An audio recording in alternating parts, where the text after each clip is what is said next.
House wife ಗುರುಗಳೇ. ಕಾರ್ಯಕ್ರಮ ಯಾವಾಗ್ಲಿಂದ ನೋಡ್ತಿದ್ದೀರಿ? ನಾನು ಒಂದ್ 3-4 ತಿಂಗಳಾಯ್ತು ಗುರುಗಳೇ ನೋಡ್ತಾ ಇದ್ದೀನಿ.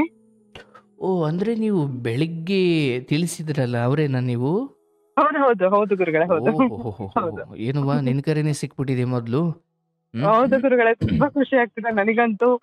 ನಾನು ಎಲ್ಲಿ 8 ಗಂಟೆಗೆ ನಿಮಗ್ ಫೋನ್ ಮಾಡೋದು ಮರ್ತು ಬಿಡ್ತೀನೋ, ಮತ್ತೆ ನಾನು ಬೇರೆ ಕೆಲ್ಸದ ಕಡೆ ಗಮನ ಆಗ್ಬಿಡ್ತೀನೋ ಅಂತ ಅಲಾರಾಮ್ ಇಟ್ಕೊಂಡು ಕಾಯ್ತಾ ಇದ್ದೆ ಗುರುಗಳೇ. ಅಲಾರಾಮ್ ಇಟ್ಕೊಂಡಿದ್ರಾ?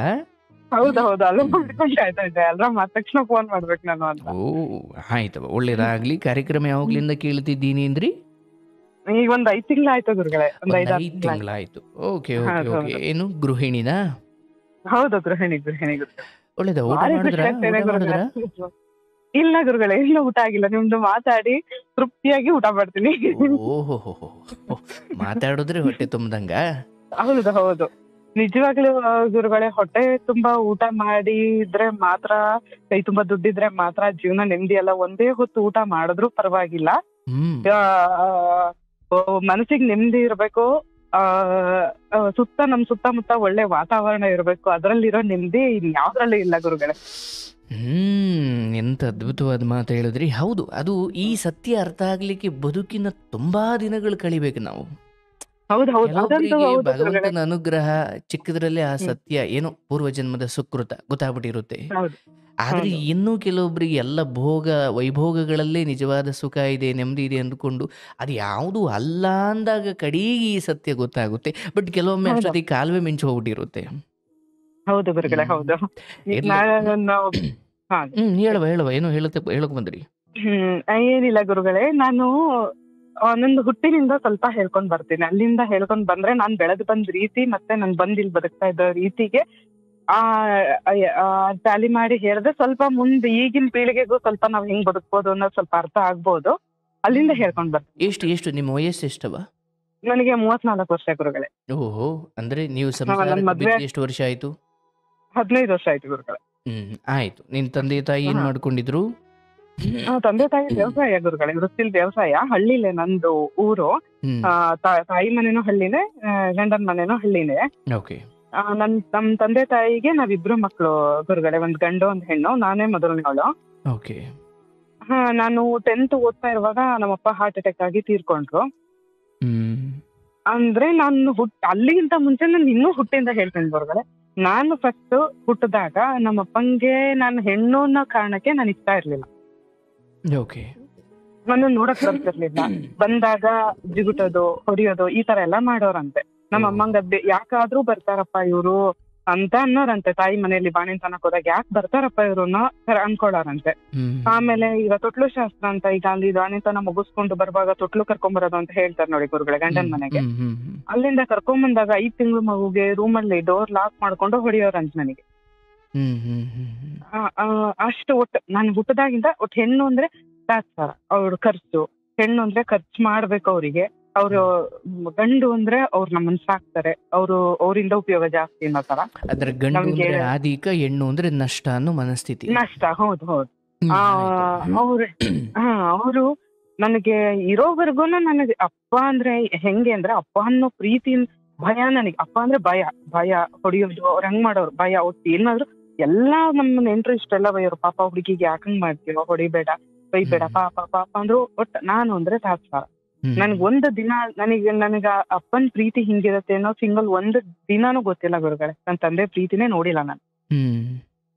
ಆಮೇಲೆ ನನ್ನ ಅಪ್ಪ ತೀರ್ಕೊಂಡ್ಮೇಲೆ ನನಗೆ ಅಂತ ತೀರಾ ಪ್ರೀತಿ ಕೊಟ್ರೆ ನನ್ಗೆ ಅಲ್ಲಿ ಫೀಲಿಂಗ್ ಬರುತ್ತೆ. ಅಂತ ತೀರಾ ನೋವು ಆಗ್ಲಿಲ್ಲ. ಆಯ್ತು, ಎಲ್ರು ನೋಡಿದಾಗ ಎಲ್ರಿಗೂ ಅಪ್ಪ ಇದ್ದಾರೆ, ನನಗಿಲ್ಲ ಅನ್ನೋ ಫೀಲಿಂಗ್ ಅಷ್ಟಿತ್ತು ಬಿಟ್ರೆ ತುಂಬಾ ಏನ್ ನೋವು ಆಗ್ಲಿಲ್ಲ. ನಮ್ಮಪ್ಪ ಸತ್ತ ಮೇಲೆ ತುಂಬಾ ರಾಣಿ ತರ ಬೆಳೆದೆ ನಾನು. ಇದ್ದೆ ಆಮೇಲೆ ರಾಣಿ ತರ ನಮ್ಮಮ್ಮ ಸಾಕಿದ್ರು ನಾನು. ನಮ್ಮಮ್ಮಂಗೂ ತುಂಬಾ ಹಿಂಸೆ ಕೊಡೋರು, ಸೌದಿಲೆಲ್ಲ ಹೊಡಿಯೋರು ಗುರುಗಳೇ. ನಮ್ಮಮ್ಮಂಗ ಒಂದು ಸಣ್ಣ ಮಿಸ್ಟೇಕ್ ಸಹ ಆಗಂಗಿಲ್ಲ. ಬಟ್ ಬಹಳ ಒಳ್ಳೆ ಮನುಷ್ಯ. ಕಾಸು ದುಂಡುಗಿಡೋರು. ಹೆಂಗ್ ದುಂಡುಗಿಡೋರು ಅಂದ್ರೆ, ಒಂದು ಕಟ್ಟು ನೋಟು ಗೆದ್ಲೆ ಹಿಡಿದಿತ್ತು ನೋಡಿ ಗುರುಗಳೇ, ಅಷ್ಟು ಚೆನ್ನಾಗಿ ದುಂಡುಗಿಡೋರು. ಒಳ್ಳೆ ಮನುಷ್ಯ. ಬಟ್ ಖರ್ಚು ಮಾಡಲ್ಲ.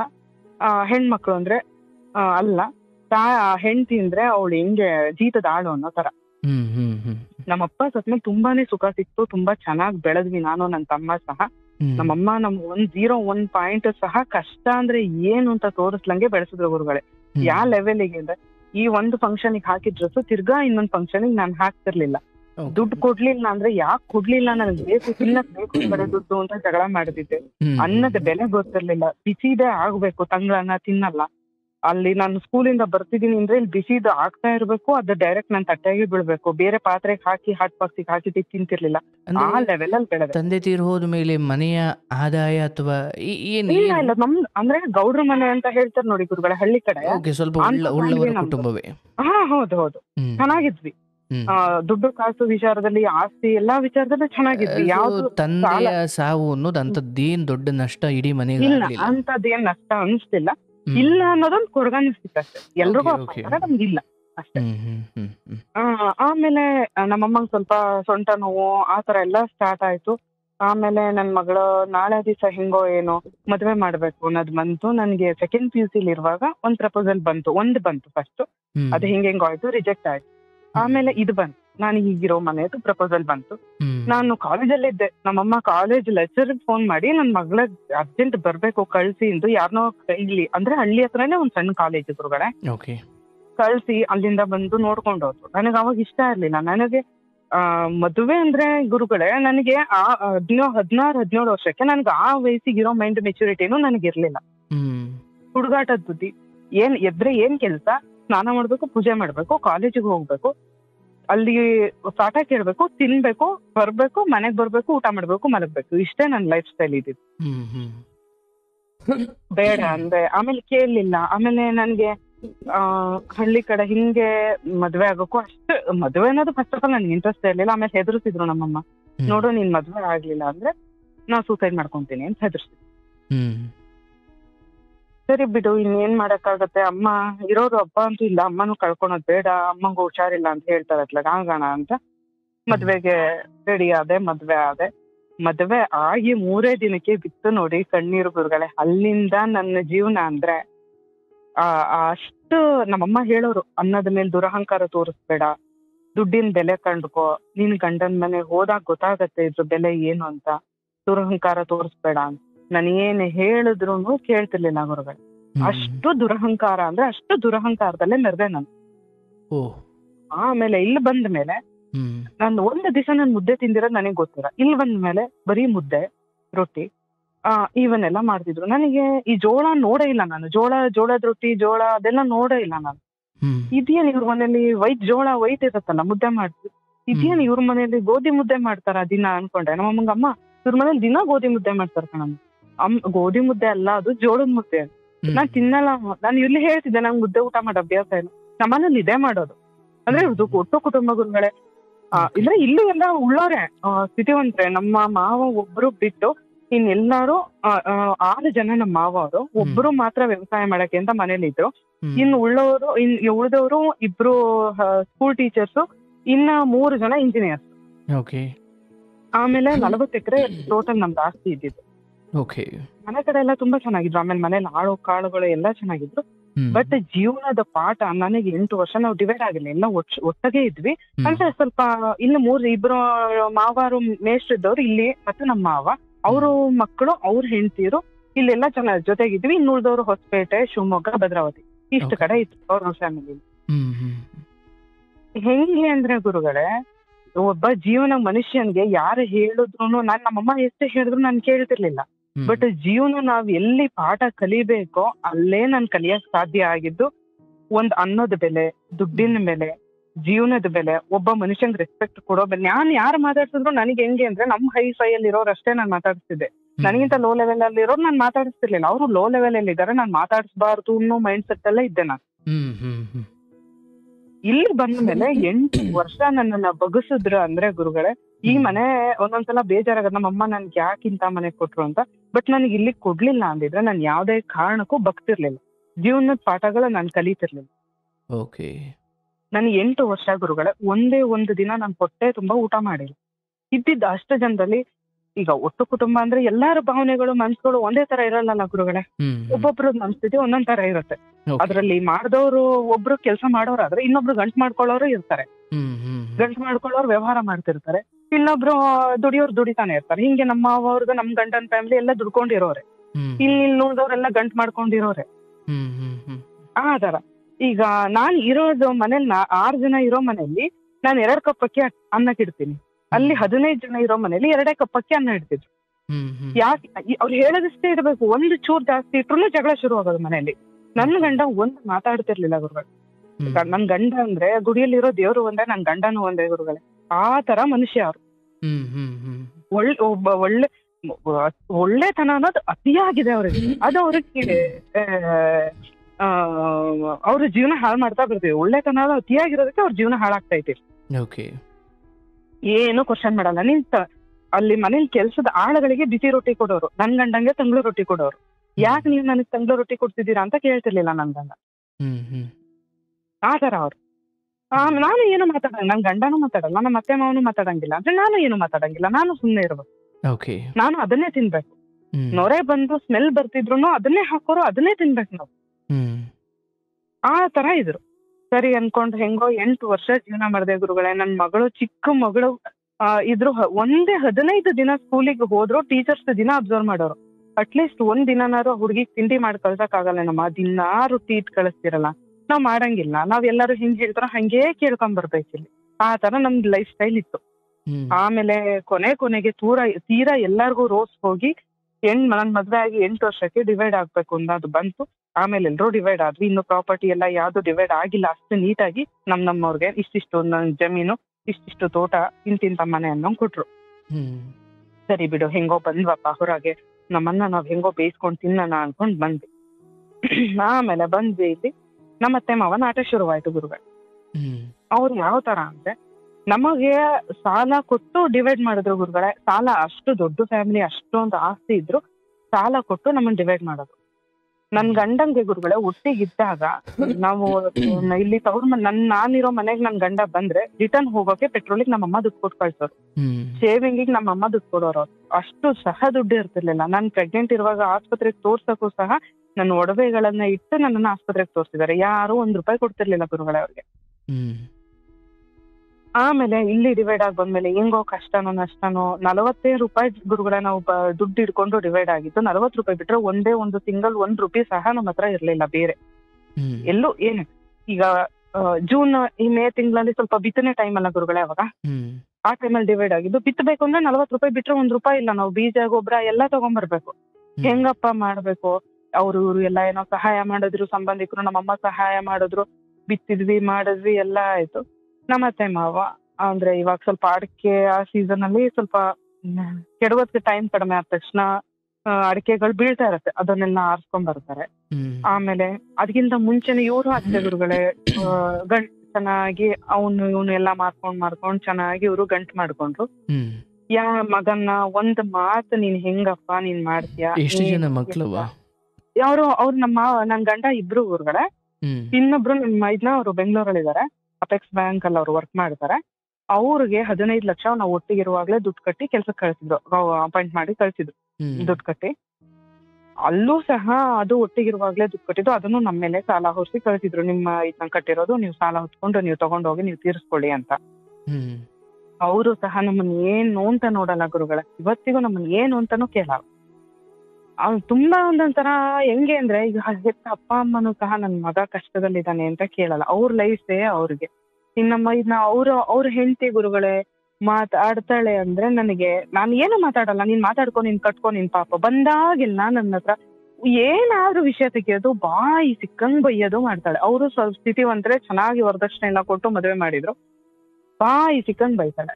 ಈ ನಮ್ಮತ್ತೇನೋ ನನ್ ಗಂಡಂಗ್ ಹಚ್ಕೊಟ್ಟು ಕೆಟ್ಟ ಕೊಳಕ ನಮ್ಮ ಮಾವ ಬೈತಾರೆ ಗುರುಗಳ. ಎಲ್ಲ ಸೊಂಟದಿಂದ ಕೆಳಗೆ ನನಗ್ ಬೈಯೋದು. ಒಂದ್ ಲೈಟ್ ಹಾಕಂಗಿಲ್ಲ, ನನ್ ತವ್ರ ಮನೆಯವ್ರು ಯಾರೂ ಬರಂಗಿಲ್ಲ, ಬರೀ ಅವ್ರ ಕಡೆಯವ್ರು ಅಂದ್ರೆ ನಮ್ಮ ಅತ್ತೆ ಕಡೆಯವ್ರು ಮಾತ್ರ ಬರ್ಬೇಕು, ಅವ್ರಿಗಷ್ಟೇ ನಾನ್ ಮಾಡ್ಬೇಕು, ನನ್ ತವ್ರ ಮನೆಯವ್ರು ಯಾರು ಬರಂಗಿಲ್ಲ. ನನ್ 2ನೇ ಮಗ ಹುಟ್ಟಿದಾಗ ಪ್ರೆಗ್ನೆಂಟ್ ಇರುವಾಗ ಗುರುಗಳು, ಈಗ ಸೊಸೆನೋ ಮಗಳು ಪ್ರೆಗ್ನೆಂಟ್ ಇರುವಾಗ ಏನ್ ಹೇಳ್ತಾರೆ ಹೇಳಿ, ಚೆನ್ನಾಗಿ ತಿನ್ಬೇಕು ಉಣ್ಬೇಕು ಅಂತೆಲ್ಲಾ ಹೇಳ್ತಾರೆ ಮಗು ಚೆನ್ನಾಗಿರತ್ತೆ.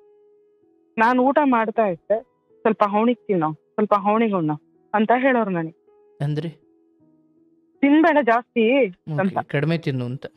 ಕಡಿಮೆ ತಿನ್ನೋ, ಕೆಟ್ಟ ಕೆಟ್ಟ ಕೆಟ್ಟ ಅವೈಚ್ಯ ಪದಗಳಿಂದ ಬೈಯೋರು. ಈಗ್ಲೂ ಹಂಗೆ ಬೈತಾರ ನನ್ಗೆ.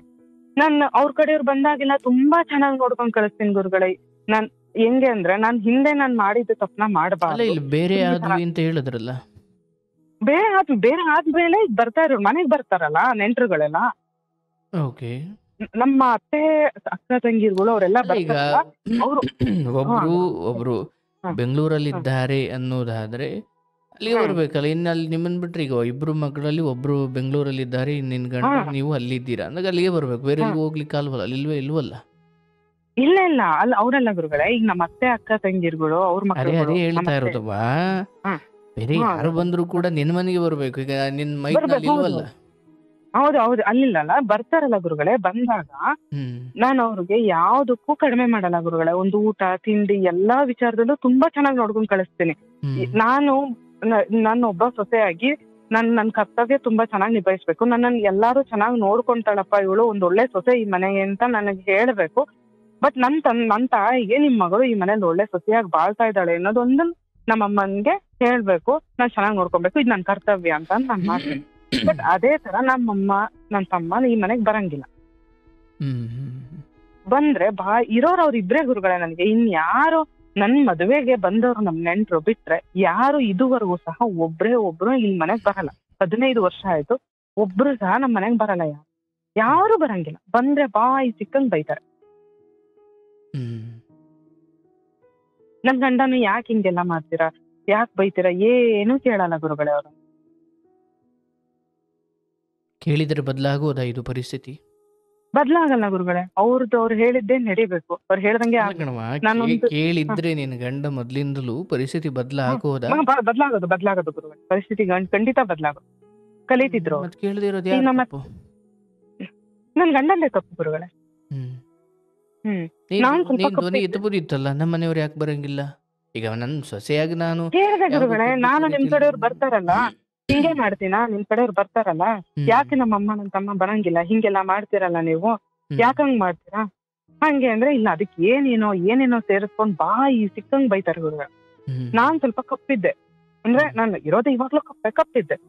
ನಾನ್ ನೋಡಕ್ ಬಂದಾಗ ಇವರೇ ಬಂದಿರೋದು, ಇವರೇ ಕಾಡಿ ಬೇಡಿ ಕೊಡ್ರಿ ನಾವ್ ಮಾಡ್ಕೊಂತೀವಿ, ನೀವೇನು ಕೊಡೋದ್ ಬೇಡ ಕೊಡ್ರಿ ನಾವ್ ಮಾಡ್ಕೊಂತೀವಿ, ಹಂಗೆ ಹಿಂಗೆ ಅಂತೆಲ್ಲಾ ಮಾಡ್ಕೊಂಡ್ ಬಂದಿದ್ರು. ನನ್ ಮಗಳ ಎದುರಿಗೆ ಎಲ್ಲೋಗಳ ನಿಮ್ಮವ್ವ ಕರೆ ಮಾಡಿ ಎಲ್ಲಿ ಹೋಗಳ ಯಾಕಿ ಅನ್ನೋದು. ಅವೈಚ್ಯ ಪದಗಳಿಂದ ಬೈತಾರೆ ಗುರುಗಳು. ಭಾರಿ ನೋವಾಗತ್ತೆ ನನಗೆ. ಅಷ್ಟಿಷ್ಟ ನೋವಾಗಲ್ಲ.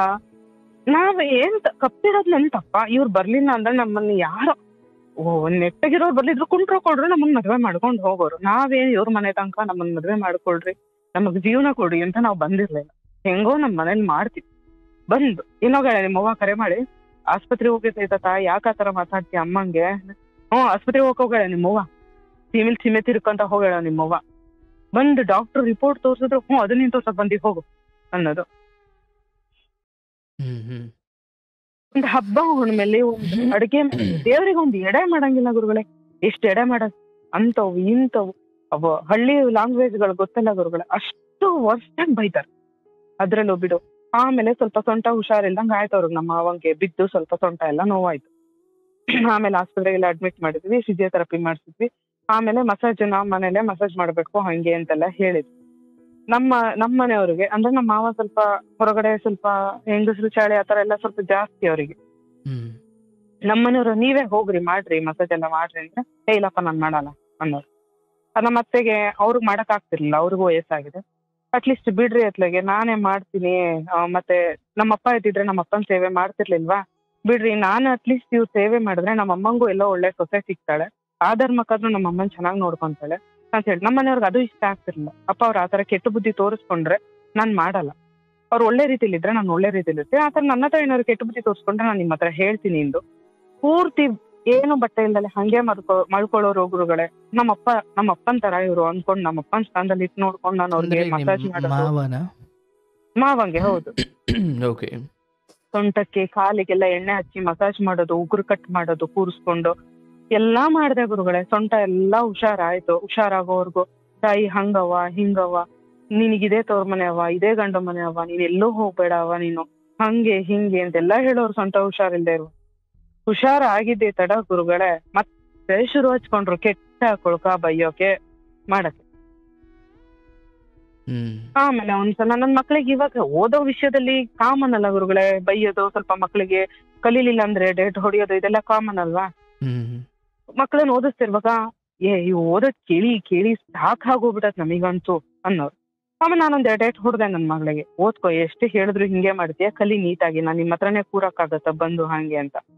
ಹಂಗಂತಿದ್ದಂಗೆ ನನ್ಗ್ ಹೊಡ್ಕೊಂಡ್ ಹೊರಗ್ ಕರ್ಕೊಂಬಂದ್ರು. ನನ್ ಗಂಡ ಎದುರುಗಡೆನೆ ಇದ್ರು ಗುರುಗಳೇ. ಹೊಡ್ಕೊಂಡ್ ನನಗ್ ಹೊರಗ್ ಕರ್ಕೊಂಬಂದ್ರು.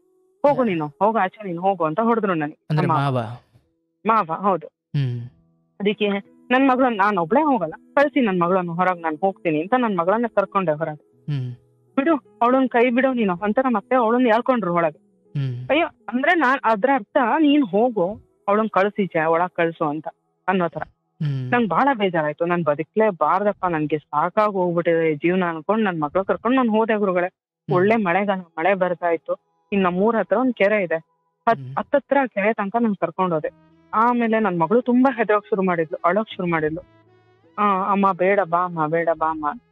ಸರಿ ಪುಟ ನೀನ್ ಹೋಗಿರು ಅಂದ್ರೆ ನನ್ಗೆ ಅಲ್ಲಿ ತನಕ ಹೋಗ್ಬೇಕು ಅನ್ನೋ ಇದೇ ಇಲ್ಲ ಗುರುಗಳೇ. ಇಲ್ಲಿ ಮನೆಯಿಂದ ಸ್ವಲ್ಪ ಮುಂದಕ್ಕೆ ಹೋದ್ರೆ ನಮ್ಮ ಮನೆಯವ್ರು ಬರ್ತಾರೆ, ಇವ್ರು ಯಾಕೆ ಹಿಂಗ್ ಮಾಡ್ತಾರೆ, ನೀವ್ ಮಾತಾಡಿ ಅವ್ರ ಹತ್ರ ಅಂತ ಕೇಳ್ಕೊಂಡು ಮನೆ ಕರ್ಕೊಂಡು ವಾಪಸ್ ಹೋಗೋಣ ಅಂದ್ರೆ ಅವ್ರ ಹಾಲು ಕರೆದು ಸಂಜೆ ಡೈರಿಗೆ ಹಾಲು ಹಾಕೋ ಟೈಮ್, ಡೈರಿಗೆಲ್ಲ ಹಾಕ್ತಾರಲ್ಲ ಗುರುಗಳೇ ಇವಾಗ, ಆ ಸಂಜೆ ಟೈಮ್.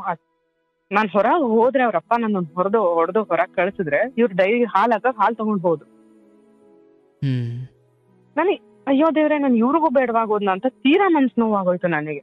ಆಮೇಲೆ ನನ್ ಮಗಳು ಕರ್ಕೊಂಡು ಒಂದ್ ಸ್ವಲ್ಪ ಮುಂದೆ ಹೋದೆ, ಸ್ವಲ್ಪ ಮೇನ್ ರೋಡಲ್ಲೇ ನಿಂತ್ಕೊಂಡೆ. ಎಷ್ಟೊತ್ತಾದ್ರೂ ಬರ್ಲಿಲ್ಲ ಅವರು. ನಾನ್ ಯಾರಿಗೂ ಬೇಡವಾಗಿ ಹೋಗ್ಬಿಟ್ಟಿದ್ದೀನಿ ಬಿಡು ಅಂತ. ಆಮೇಲೆ ಪುಟ ನೀನ್ ಹೋಗು ಮನೆಗೆ, ನಾನ್ ಬರ್ತೀನಿ ನೀನ್ ಹೋಗು ಅಂತ ನಾನು ಕಳ್ಸುದೆ ಅವಳನ್ನ. ಆಮೇಲೆ ಅವಳ ಫ್ರೆಂಡ್ ಮನೆಗೆ ಹಿತ್ಲ ಕಡೆಯಿಂದ ಹಂಗೆ ರೋಡಲ್ಲಿ ಓಡೋಡೆ ಕತ್ಲಲ್ಲಿ ಹೋಗಿ ಅವಳ ಫ್ರೆಂಡ್ ಮನೆಗೆ ಹೋದ್ಲು. ನಾನ್ ಪಾಡಿಗೆ ನನ್ ಕೆರೆ ಹತ್ರ ಹೋದೆ, ನನ್ ಸಾಯ್ಲೇಬೇಕು, ನಾನ್ ಬದುಕ್ಲೇಬಾರ್ದು ಅಂತ ಹೋದೆ. ಕುತ್ಕೊಂಡೆ ಅಲ್ಲಿ ಸ್ವಲ್ಪ ಹೊತ್ತು ಕೆರೆ ಹತ್ರ. ಆಮೇಲೆ ಸ್ವಲ್ಪ ಹೊತ್ತು ಆದ್ಮೇಲೆ ಅಲ್ಲೆಲ್ಲಾ ಹುಡುಕೊಂಡು ಎಲ್ಲೆಲ್ಲೋ ಹುಡುಕಿ ಜನನೆಲ್ಲಾ ಕರ್ಕೊಂಡು ಹುಡ್ಕಕ್ ಬಂದ್ಯಾರ. ಅಲ್ಲಿ ಕೂಗತ್ ಕೇಳಿಸ್ತು ನನಗೆ. ಆಮೇಲೆ ನಾನು ಸ್ವಲ್ಪ ಯೋಚನೆ ಮಾಡ್ದೆ ಕುತ್ಕೊಂಡು, ಇವ್ರು ಯಾರಿಗೋ ನನಗ್ ಹೊಡೆದು ಅಂತ. ನನ್ ತಾಯಿ, ನನ್ ತಮ್ಮ, ನನ್ ಮಕ್ಕಳು ಇವ್ರನ್ನೆಲ್ಲಾ ಬಿಟ್ಟು ನಾನು ಇವ್ರ ಹತ್ರ ನನ್ ಮಕ್ಳನ್ನ ಬಿಟ್ಟು ನಾನು ಹೋಗ್ಬೇಕಾ? ಇವ್ರಿಗೋಸ್ಕರ ನಾನು ಬದುಕಿದೀನ, ಇವ್ರಿಗೋಸ್ಕರ ಇದ್ನ ನಾನು ಇಷ್ಟ ದಿನ. ನನ್ ಹೆತ್ತವ್ರು ಇದಾರಲ್ಲ ಅವ್ರಿಗೋಸ್ಕರ ನಾನು ಬದುಕ್ಬೇಕು ಅಂತ ಗುರುಗಳೇ ನಾನು ವಾಪಸ್ ಬಂದೆ. ಮತ್ತೆ ಅಲ್ಲಿಂದ ಬಂದ ಕೆಲವರು ಅಂದ್ರು, ಇಲ್ಲ ಇವಳೇನ್ ಸಾಯಕ್ ಹೋಗಿಲ್ಲ, ಇಲ್ಲೆಲ್ಲೋ ನಿಂತ್ಕೊಂಡಿದ್ದಾಳೆ, ಸುಮ್ನೆ ಬಂದಳ ಅವಳೆ ಅಂತ ಅಂದ್ರು. ಸರಿ ಬಿಡು, ಯಾರೇನಾರು ಅನ್ಕೊಂಡ್ಲಿ, ಹೆಂಗೋ ಇದು ಎಷ್ಟಿದ್ರು ಇಷ್ಟೇ ಅಂದ್ಮೇಲೆ ನಾನು ಇಲ್ಲಿ ಇರೋದ್ರಲ್ಲಿ ಪ್ರಯೋಜನನೂ ಇಲ್ಲ ನಾನು ಅನ್ಕೊಂಡು ಎಲ್ಲಾರು ಬದುಕೋಣ. ಯಾರೋ ಮನೆ 4 ಮನೇಲಿ ಪಾತ್ರೆ ಮುಸ್ರೆ ತಿಕ್ಕಿ ಇಲ್ಲಿ ಮಾಡೋ ಕೆಲ್ಸನ ಇನ್ನೆಲ್ಲೋ ಮಾಡಿದ್ರೆ ನನ್ ಜೀವನ ಹೆಂಗೋ ನಡೆಯುತ್ತೆ. ಕೆಟ್ಟು ತವ್ರ ಮನೆಗಂತೂ ಹೋಗೋದ್ ಬೇಡ, ಹೆಂಗೋ ಜೀವನ ಮಾಡೋಣ ಅನ್ಕೊಂಡು ಬಂದೆ. ಬಂದ ತಕ್ಷಣ ನನ್ ಮನೆ ತುಂಬಾ ಫುಲ್ ಜನ ಸೇರ್ಕೊಂಡ್ಬಿಟ್ಟಿದ್ರು. ಎಲ್ಲಾ ಹುಡುಕಿದಾರೆ. 1 1.5 ಅವರ್ ನಾನು ಇಲ್ಲೇ ಇದ್ದೆ ಕೆರೆ ಹತ್ರ. ಎಲ್ಲಾ ಹುಡುಕಿದ್ದಾರೆ. ಅಷ್ಟೊತ್ತಿಗೆ ಎಲ್ಲ ಊರ್ ತುಂಬಾ ಸುದ್ದಿಯಾಗಿ ಎಲ್ಲ ಬಂದು ಆಮೇಲೆ ಯಾಕಮ್ಮ ಏನಾಯ್ತು ನಾನು ಹೇಳ್ದೆ ಗುರುಗಳು. ಅವ್ರು ಏನೇನು ವರ್ಡ್ ಯೂಸ್ ಮಾಡಿ ಬೈತಿದ್ರು ನನಗೆ, ನಾನು ಅದೇ ತರ ಹೇಳ್ದೆ ನನ್ ಗಂಡಸ್ರ. ನನ್ಗೆ ಆ ಟೈಮಲ್ಲಿ ನನ್ಗೆ ಈ ತರ ಮಾತಾಡ್ಬಾರ್ದು, ಈ ತರ ಹೇಳ್ಬಾರ್ದು ಅಂತ ನನ್ಗೆ ಅನಿಸ್ತಿಲ್ಲ. ಅಷ್ಟು ಕೋಪ ನೋವು ತುಂಬ್ಕೊಂಡ್ಬಿಟ್ಟಿದ್ ನಂಗೆ. ಈ ತರನೇ ಬೈತಾರ ನಂಗೆ. ನಿಮ್ ಮನೇಲಿ ನಿಮ್ ಹೆಂಡತಿಗೆ, ನಿಮ್ ಮನೆ ಸೊಸೆಗೆ ಈ ತರ ಬೈದ್ರೆ ನೀವೇನ್ ಮಾಡ್ತೀರಾ? ಈ ತರ ಹೊಡೆದು ಹೊರಕ್ ದಬ್ಬದಾಗ ನನ್ ಗಂಡ ನಾನು ಏನು ಕೇಳಿಲ್ಲ ಅಂದ್ರೆ ನಾನು ಯಾರಿಗೋಸ್ಕರ ಇರ್ಬೇಕು ಗುರುಗಳ ಇಲ್ಲಿ? ರಾತ್ರಿ ಬಂದು ಜೊತೆಗೆ ಮಲ್ಕೊಳಕ್ ಮಾತ್ರ ಹೆಂಡತಿ ಬೇಕು ಅಂತ ಅನ್ನೋದಷ್ಟೇ ಅಲ್ಲ ಗುರುಗಳೇ. ತಂದ್ ಹಾಕಿ ನೀನ್ ಮಾಡಾಕು ಅನ್ನೋದಕ್ಕಷ್ಟೇ ಅಲ್ಲ ಗಂಡ. ಅವ್ರನ್ನ ನಂಬ್ಕೊಂಡ್ ನಾವ್ ಬಂದಿದೀವಿ ಅಂದ್ಮೇಲೆ ಎಲ್ಲಾ ರೀತಿಲೂ ಅವ್ರು ನಮ್ಮನ್ನ ಕಾಪಾಡೋದು ಅವ್ರ ಕರ್ತವ್ಯ. ಹೌದಾ ಅಲ್ವಾ ಗುರುಗಳೇ? ನಾನ್ ತಪ್ಪು ಮಾಡಿದ್ರೆ ನನಗ್ ತಿದ್ದಿ ಹೇಳಿ, ನಾನ್ ಬೇಡ ಅನ್ನಲ್ಲ. ಎಲ್ಲಿ ತಪ್ಪಿರುತ್ತೋ ಅಲ್ಲಿ ತಿದ್ಲೇಬೇಕು. ನಮ್ಮನ್ನ ನಂಬ್ಕೊಂಡ್ ಬಂದಿದ್ದಾರೆ ಅಂದ್ಮೇಲೆ ನಾವ್ ಅವ್ರನ್ನ ಕಾಪಾಡ್ಕೊಳ್ಳೋದು ನಮ್ ಕರ್ತವ್ಯ. ಅವ್ರನ್ನಾಗ್ಲಿ ನಾನಷ್ಟೇ, ನನ್ನನ್ನಾಗ್ಲಿ ಅವ್ರಷ್ಟೇ. ಹೌದಲ್ವಾ ಗುರುಗಳೇ? ಹೌದವ. 2 ವರ್ಷ ಗುರುಗಳೇ, ನನ್ ಮಗಳ ಸಣ್ಣ ಮಗಳಿದ್ಲು ಗುರುಗಳೇ. 2 ವರ್ಷ ನಮ್ಮ ಮನೆಯವರಿಗೆ ಕ್ಯೂಮರ್ ಆಗಿತ್ತು. ನನ್ ಕಾಣದೇ ಇರೋ, ನಾನು ಎಲ್ಲೂ ನನ್ ಹತ್ರದ ಶಿವಮೊಗ್ಗ ಸಹ ನಾನು ನೋಡಿರ್ಲಿಲ್ಲ ಗುರುಗಳೇ. ನನ್ನ ಊರಿಂದ ನಾನು ಶಿವಮೊಗ್ಗನೂ ಸಹ ನಾನು ಒಬ್ಳೆ ಇಂದ ಹೋಗಿಲ್ಲ. ಅಲ್ಲಿಂದ ನನ್ನ ಹತ್ರದಿಂದ ಒಂದು ಹೋಗ್ಲಿಲ್ಲ, ನಾನು ಹೋಗ್ತೆ ನಾನು ಬರ್ತಿದ್ದೆ. 2 ವರ್ಷ ಇವ್ರು ಕ್ಯೂಮರ್ ಆದಾಗಲೂ ಯಾರು ನೋಡ್ಲಿಲ್ಲ ಗುರುಗಳೇ. ನಾನು ಒಬ್ಳೆ ಕರ್ಕೊಂಡು ಹೋಗಿ ಮಂಗ್ಳೂರಲ್ಲಿ 10 ದಿನ ಇದ್ದು ಯಾರು ಒಂದು ಫೋನ್ ಮಾಡ್ಲಿಲ್ಲ ಗುರುಗಳೇ. ನೀನ್ ಹೆಂಗಿದ್ಯಾ, ನಿನ್ ಗಂಡ ಹೆಂಗಿದಾನೆ, ಏನು ಎತ್ತ ಯಾರು ಮಾಡ್ಲಿಲ್ಲ. ಅಲ್ಲಿ ಇಲ್ಲಿ ಸಾಲ ಮಾಡ್ಕೊಂಡು ಕರ್ಕೊಂಡು ಹೋಗಿ ಅವ್ರನ್ನ ತೋರಿಸ್ಕೊಂಡು, ಇಲ್ಲ ಅಮ್ಮ ಇದು ಆಪರೇಷನ್ ಮಾಡೋದ್ ಬೇಡ, ಇಂಜೆಕ್ಷನ್ ಅಲ್ಲೇ ನಾವು ಕ್ಲಿಯರ್ ಮಾಡ್ತೀವಿ ಇಂದು 1 ದಿನಕ್ಕೆ ಗುರುಗಳೇ 25 ಇಂಜೆಕ್ಷನ್ ಕೊಡ್ತಿದ್ರು ಅವ್ರು. ಒಂದೇ 1 ದಿನಕ್ಕೆ ಇಂಜೆಕ್ಷನ್ ಅಲ್ಲೇ ನಾವು ಮೆಡಿಸನ್ ಅಲ್ಲೇ ಕ್ಲಿಯರ್ ಮಾಡ್ತೀವಿ ಅಂತ. ಫಸ್ಟ್ ಹೋದ ದಿನ ಗುರುಗಳೇ ಅವ್ರಿಗಿಲ್ಲ ಇದು ತುಂಬಾ ಸೀರಿಯಸ್ ಇದೆ ಕೇಸು ಅಂತ ಅಂದಾಗ ಬೆಳಗ್ಗೆಯಿಂದ ನಾನು 1 ಹನಿ ನೀರು ಕುಡಿಲಿಲ್ಲ. ಅವ್ರನ್ನ ತೋರಿಸ್ಕೊಂಡು ಅಡ್ಮಿಟ್ ಮಾಡಿದಾಗ ರಾತ್ರಿ 8 ಗಂಟೆ ಗುರುಗಳೇ. ಬೆಳಿಗ್ಗೆ ನಾನು ಹೋದವಳು, ರಾತ್ರಿ 8 ಗಂಟೆಗೆ ಅವ್ರನ್ನ ಅಡ್ಮಿಟ್ ಮಾಡಿರೋದು. ಅಲ್ಲಿವರೆಗೂ ನಾನು ಒಂದು ಡ್ರಾಪ್ ನೀರ್ ಸಹ ಕುಡ್ದಿರ್ಲಿಲ್ಲ. ಕಾಣದೇ ಇರೋರು, ಕಾಣದೇ ಇರೋ ಜನ, ಕಾಣದೇ ಇರೋ ಜಾಗ. ಆಮೇಲೆ ತುಂಬಾ ಹಶ್ವಾಗೋಕ್ ಶುರುವಾಯ್ತು. ಹಾಸ್ಪಿಟಲ್ ನಲ್ಲಿ ಅವ್ರಿಗೆ ಮಾತ್ರ ಪೇಷಂಟ್ ಒಬ್ರಿಗೆ ಊಟ ಕೊಡೋದು ಅಂತ ಕೊಟ್ರು. ಸರಿ ಬಿಡ್ರಿ, ಅವ್ರ ಹತ್ರ ಫೋನ್ ಇತ್ತು ಅವಾಗ, ನನ್ನ ಹತ್ರ ಫೋನ್ ಇರ್ಲಿಲ್ಲ. ನಾನ್ ಕ್ಯಾಂಟೀನ್ ಅಲ್ಲಿ ಊಟ ಮಾಡ್ಕೊಂಡ್ ಬರ್ತೀನಿ ಬಿಡ್ರಿ ಅಂತ ದುಡ್ಡು ತಗೊಂಡ್ ಹೋದೆ ಗುರುಗಳೇ. ಕ್ಯಾಂಟೀನ್ ಕ್ಲೋಸ್ ಆಗಿತ್ತು ಅಷ್ಟೊತ್ತಿಗೆ. 9 ಗಂಟೆ 9:15 ಕ್ಯಾಂಟೀನ್ ಆಸ್ಪತ್ರೆ ಕ್ಯಾಂಟೀನ್ ಕ್ಲೋಸ್ ಆಗಿತ್ತು. ಆಮೇಲೆ ಸರಿ ಬಿಡು, ಹೊರಗೆ ಹೋಗಿ ಊಟ ಮಾಡ್ಕೊಂಡ್ ಬರೋಣ ಅಂತ ಹೋದೆ ಗುರುಗಳೇ. ಮಂಗ್ಳೂರ್ ಅಂದ್ರೆ ಇನ್ನೇನ್ ಗೊತ್ತಲ್ಲ ಗುರುಗಳೇ, ಬರೀ ಮೀನೂಟ ಅದು ಇದು ಅದೇ ಇರತ್ತಲ್ಲ ಹತ್ರ ತುಂಬಾ. ಹೋದೆ ಆಸ್ಪತ್ರೆಯಿಂದ ತುಂಬಾ ಹಸು ತಡ್ಕೊಳಕ್ ಆಗ್ತಿ, ತುಂಬಾ ಹೊರಗೆ ಬಂದೆ. ನಾವು ವೆಜಿಟೇರಿಯನ್, ನಾನ್ ವೆಜ್ ತಿನ್ನಲ್ಲ. ಅಲ್ಲಿ ಬಂದ್ ಎಲ್ಲಿ ಕೇಳಿದ್ರು ಮೀನೂಟ ಇದೆ. ಇಲ್ಲ ನನ್ಗೆ ಸಾಂಬಾರ್ ಮಾಮೂಲಿ ತರಕಾರಿ ಸಾರು ಬೇಕು, ತಿಳಿ ಸಾರು ಆದ್ರೂ ನಡೆಯುತ್ತೆ. ಇಲ್ಲ ಅಮ್ಮ ಮೀನೂಟ. ಬಂದೆ ರಿಟರ್ನ್ ನನಗೆ ಆಸ್ಪತ್ರೆ ಬೇಡ, ಊಟನೂ ಬೇಡ ಅತ್ಲಾಗ ಆಸ್ಪತ್ರೆಗಾರು ವಾಪಸ್ ಹೋಗೋಣ ಅಂತೀನಿ. ಇದು ದಾರಿನೇ ಗೊತ್ತಾಗ್ತಿಲ್ಲ ಗುರುಗಳೇ. ಕತ್ಲಲ್ಲಿ ನಾನು ಎಲ್ಲಿ ಬಂದೆ, ಹೆಂಗ್ ಹೋಗ್ಬೇಕು ಅನ್ನೋ ದಾರಿ ಗೊತ್ತಿಲ್ಲ ನನಗೆ. ಮೊಬೈಲ್ ಇಲ್ಲ, ನಮ್ಮನೆಯವ್ರ ಹತ್ರ ಫೋನ್ ಇದೆ. ಕುತ್ಕೊಂಡೆ ಒಂದ್ ಕಡೆ 10:30 11 ಗಂಟೆ ರಾತ್ರಿ ಗುರುಗಳೇ. ಕುತ್ಕೊಂಡೆ ಒಂದ್ ಕಡೆ ಅಲ್ಲಿ ಮೋರಿ ಕಟ್ಟೆ ಮೇಲೆ ಕುತ್ಕೊಂಡೆ. ಏನಪ್ಪ ಮಾಡ್ಬೇಕು ದೇವ್ರೆ, ನನ್ ಹೆಂಗಪ್ಪ, ನನ್ ಯಾರು ಗೊತ್ತಿಲ್ಲ, ನನ್ ಹೆಂಗಪ್ಪ ವಾಪಸ್ ನಾನು ಆಸ್ಪತ್ರೆಗೆ ಹೋಗ್ಲಿ ಗುರುಗಳೇ ಅಂತ ಹತ್ಕೊಂಡ್ ಕುತ್ಕೊಂಡೆ. ಇಬ್ರು ಗಂಡ ಹೆಂಡತಿ ಶಟಲ್ ಬ್ಯಾಟ್ ಆಡ್ತಾ ಇದ್ರು 11 ಗಂಟೆಲಿ. ಬಂದ್ ಮಾತಾಡ್ಸಿದ್ರು, ಯಾಕಮ್ಮ ಅಳ್ತಿದ್ಯಾ, ಯಾಕೆ ಏನಾಯ್ತು ಅಂತ. ನನಗ್ ಭಯ, ಅಯ್ಯೋ ಯಾರಪ್ಪ ನೀವ್ರು ಏನಾದ್ರು ಮಾಡ್ಬಿಡ್ತಾರ ನನ್ಗೆ, ಯಾರೋ ನನ್ನ ಹೊರಗಿನ ಊರಲ್ಲಿ ಮಾತಾಡ್ಸ್ಬಾರ್ದು ಆತರ ಅಂತ ಭಯ ನನಗೆ. ಆಮೇಲೆ ಇಲ್ಲಮ್ಮ ಅಳ್ಬೇಡ, ಹೇಳು ಏನಾಯ್ತು. ಅವ್ರು ಮಾತಾಡ್ಸಿದ ತಕ್ಷಣ ಇನ್ನೂ ಜಾಸ್ತಿ ಶುರು ಆಯ್ತು ನನಗೆ. ಇಲ್ಲ, ನಮ್ಮನೆಯವ್ರನ್ನ ಹಾಸ್ಪಿಟಲ್ಗೆ ಕರ್ಕೊಂಬಂದಿದ್ದೆ, ನನಗೆ ಊಟ ಬೇಕಾಗಿತ್ತು, ಹೊರಗ್ ಬಂದೆ, ನನ್ಗೆ ವಾಪಸ್ ಹೋಗಕ್ ಗೊತ್ತಾಗ್ತಿಲ್ಲ, ಊಟನೂ ಸಿಗ್ಲಿಲ್ಲ, ಆಸ್ಪತ್ರೆಗೆ ಹೋಗಕ್ ಗೊತ್ತಾಗ್ತಿಲ್ಲ ನನಗೆ. ಯಾವ ಹಾಸ್ಪಿಟಲ್ ಅಮ್ಮ ಅಂತ ನಾನು ಅವಾಗ AJ ಹಾಸ್ಪಿಟಲ್ ಅಲ್ಲಿ ಅಡ್ಮಿಟ್ ಮಾಡಿದ್ದೆ ಗುರುಗಳು. ಅವ್ರವ್ರ ಮನೆ ಕರ್ಕೊಂಡು ಹೋಗಿ ನನಗೆ ಊಟ ಮಾಡಿಸಿ ಕರ್ಕೊಂಬಂದ ನನ್ನ ಆಸ್ಪತ್ರೆ ಹತ್ರ ಬಿಟ್ಟು ಹೋದ್ರು. ರಾತ್ರಿ 12 ಗಂಟೆ ನಾನು ಆಸ್ಪತ್ರೆಗೆ ಬಂದಾಗ ಅಷ್ಟೊತ್ತಿಗೆ ನನ್ ಗಂಡನ್ ಜೀವ ಅನ್ನೋದು ಬಿಟ್ಟು ಹಿಡಿತಿತ್ತು. ಅವ್ರಿಗೆ 12 ಗಂಟೆ ಆದ್ರೂ ನನ್ ಹೆಂಡತಿ ಬಂದಿಲ್ಲ, ಎಲ್ಲ ಹೋದ್ಲು ಅಂತ ಅವ್ರು ಆ ಕಡೆ ಕೊರಗ್ತಿದ್ದಾರೆ, ನಾನು ಈ ಕಡೆ ಹುಡುಕ್ತಿದ್ದೀನಿ. ಬಂದ 9 ದಿವಸ ಇದ್ರು, ಯಾರು ಊರಿಂದ ಫೋನ್ ಮಾಡ್ಲಿಲ್ಲ. ನಮ್ಮ ಮಾವನು ಸಹ ಇಲ್ಲಿದ್ದವನು, ಹೋಗೋಣ ಆಸ್ಪತ್ರೆಗೆ, ಗದ್ದೆರೊಳ್ಳೆನಾರು ಹೊಡೆದೋಗ್ಬೋದಿತ್ತು, ಟ್ಯೂಮರ್ ಆಗಿರೋ ಪೇಷಂಟ್ಗೆ ಗದ್ದೆರೊಳ್ಳೆ ಹೊಡೆದೋಗ್ಬೋದಾಗಿತ್ತು, ಹಂಗೆ ಹೋಗ್ಯಾನೆ ಅಂತ ಅಂದ್ರು ಅಲ್ಲಿ. ಆಮೇಲೆ ನಮ್ಮನೆಯವ್ರ ದೊಡ್ಡಪ್ಪನ ಮಗ, ಆಮೇಲೆ ಇನ್ನೊಬ್ರು ದೊಡ್ಡಪ್ಪನ ಮಗ, ಇಬ್ರು ಒಂದು 5-6 ದಿವಸ ಆದ್ಮೇಲೆ ಅವ್ರು ಬಂದ್ರು, ನೋಡಿದ್ರು, ಡಾಕ್ಟರ್ ಹತ್ರ ಎಲ್ಲ ಮಾತಾಡಿದ್ರು. ಅದು ಇಂಜೆಕ್ಷನ್ ಕೊಟ್ಟು ಗುರುಗಳೇ ಏನಾಗ್ಬಿಡ್ತು ಅಂದ್ರೆ ಓವರ್ ಡೋಸ್ ಆಗಿ ಜಾಂಡಿಸಿಗೆ ತಗೊಂಡ್ಬಿಡ್ತು ಅವ್ರಿಗೆ. ಇಲ್ಲ ಅಮ್ಮ ಅದು ಕರ್ಕ್ತಾ ಇಲ್ಲ, ಆಪರೇಷನ್ ಮಾಡ್ಬೇಕು, ಬಟ್ ಜಾಂಡೀಸ್ ಆಗಿದೆ.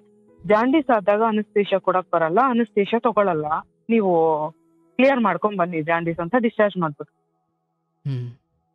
ಆಮೇಲೆ ಅಲ್ಲಿಂದ ಕರ್ಕೊಂಡ್ಬಂದು ಮತ್ತೆ ಇಲ್ಲಿ ಜಾಂಡೀಸಿಗೆಲ್ಲ ಔಷಧಿ ಕೊಡ್ಸಿ ಜಾಂಡೀಸ್ ಎಲ್ಲ ಕ್ಲಿಯರ್ ಮಾಡ್ಕೊಂಡು, ಅಷ್ಟು ಹೆಂಗೆ ಅಂದ್ರೆ ಒಂದು ಮಗು ತರ 2 ವರ್ಷ ಗುರುಗಳ ಮಗು ತರ ಕಾಪಾಡ್ಕೊಂಡ್ ಬಂದೆ ನಾನು ಅವ್ರಿಗೆ.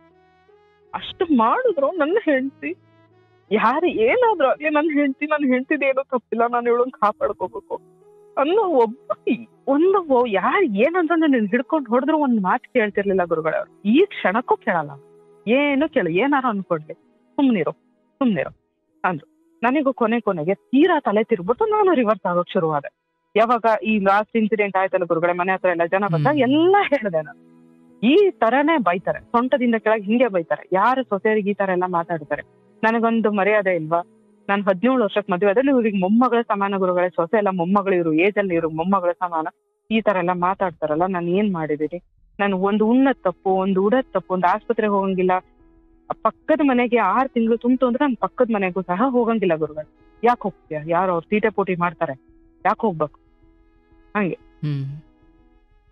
ಆಮೇಲೆ ತೀರಾ ನನ್ ತಲೆ ತಿರ್ಗಿದಾಗ ಈ ತರ ಶುರು ಮಾಡ್ಕೊಂಡೆ. ಆಮೇಲೆ ಎಲ್ಲ ಜನ ಬೈದ್ರು, ನೋಡಪ್ಪ ಸೊಸೆಗೆ ಯಾವನಾರು ಈ ತರ ಮಾತಾಡ್ತಾನ, ಮನುಷ್ಯತ್ವ ಇಲ್ಲ ಮರೆಯ ನಿನಗೆ, ಇಷ್ಟು ವಯಸ್ಸು ಬೆಳ್ತಿದ್ಯಾ, ನಾಚಿಕೆ ಆಗಲ್ವಾ ನಿನಗೆ, ಹಂಗೆ ಹಿಂಗೆ ಅಂತೆಲ್ಲ ಜನ ಬೈದ್ರು. ಬೈದ ಮೇಲೆ ಸ್ವಲ್ಪ ದಿನ ಸುಮ್ಮನಿದ್ರು. ಮತ್ತೆ ಶುರು ಹಚ್ಕೊಂಡು ನಮ್ ಕಡೆ ಸಾಗೋಡಿ ಬಂದಿದೆ ಗುರುಗಳೇ, ನಮ್ ಹತ್ರದ ನೆಂಟ್ರು ಸತ್ತಿದ್ದಾರೆ, ಸತ್ತಿರೋದಕ್ಕೆ ಹೊಂಟಿದ್ದಕ್ಕೆ ಸಾಗೋಡಿ ಶವಕ್ಕೆ ಹೋಗೋದು ಗುರುಗಳೇ ನನಗ್ ಬೇಡವಾ? ನಾನು ಅದಕ್ಕೂ ಶುರು ಹಚ್ಕೊಂಡ್ರು ಜಗಳ ಮಾಡೋದು. ನಮ್ಮಮ್ಮ ಬಂದಿದ್ರು ಅವಾಗ, ನಮ್ಮಮ್ಮಂಗ್ ಹೊಡಿಯಕ್ ಹೋದ್ರು. ಹೆತ್ತ ತಾಯಿಗೆ ನನ್ ಕಣ್ ಮುಂದೆ ಹೊಡಿಯಕ್ ಬಂದ್ರೆ ನಾನು ಹೆಂಗ್ ಸುಮ್ನಿರ್ಲಿ ಗುರುಗಳೇ? ಜೋರಾಗಿ ನೂಕ್ದೆ. ನಾನು ಅವತ್ತ ಏಕವಚನದಲ್ಲಿ ಬೈದಿದ್ದೆ, ಯಾವನ ನೀನು ನನ್ನ ಅಮ್ಮನ ಮೇಲೆ ಕೈ ಮಾಡಕ್ಕೆ, ಎಷ್ಟು ಧೈರ್ಯ ನಿನಗೆ? ಹಂಗೆ ಸುಮ್ನೆ ಕೊಡಿ ಮುಟ್ಟು ನೋಡೋಣ ನಮ್ಮಮ್ಮನ್ ನೀನು ಹಂಗೆ ಹಿಂಗೆ ಅಂತೆಲ್ಲ ಬೈದೆ. ಆಮೇಲೆ ಸುಮ್ಮನೆ ಆಮೇಲೆ ಮಹಿಳಾ ಆಯೋಗಕ್ಕೆ ಫೋನ್ ಮಾಡಿದೆ. ನಾನು ಅಂಗನವಾಡಿ ಟೀಚರ್ ಇಂದ ನಂಬರ್ ತಗೊಂಡು ಮಹಿಳಾ ಆಯೋಗಕ್ಕೆ ಫೋನ್ ಮಾಡಿದೆ. ತುಂಬಾ ಹಿಂಸೆ ಕೊಡ್ತಾರೆ, ನಮ್ಗೆ ತಡ್ಕೊಳಕ್ ಆಗ್ತಿಲ್ಲ, ಹಂಗೆ ನಾನು ದಯವಿಟ್ಟು ನನ್ಗೆ ಇದೊಂದು ಪ್ರಾಬ್ಲಮ್ ಸಾಲ್ವ್ ಮಾಡ್ಕೊಡ್ಬೇಕು, ನೀವು ನಾನು ಬರ್ತೀನಿ ಅಂತಂದೆ.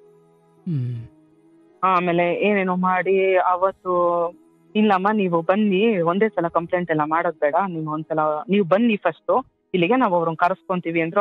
ಅದಕ್ಕೂ ಬಿಡ್ಲಿಲ್ಲ ಗುರುಗಳೇ ನಮ್ಮನೆಯವ್ರು. ಇದೊಂದ್ಸಲ ಸುಮ್ನಿರು, ಬೇಡ ಅಲ್ಲಿ ತನಕ ಹೋಗೋದು, ಊರು ಮರ್ಯಾದೆ ಪ್ರಶ್ನೆ, ಜನ ಎಲ್ಲ ಮತ್ತೆ ಇದ್ ಮಾಡ್ತಾರೆ, ಸುಮ್ನಿರು ಅಂತ ಒಂದ್ ಸುಮ್ ಮಾಡಿದ್ರು.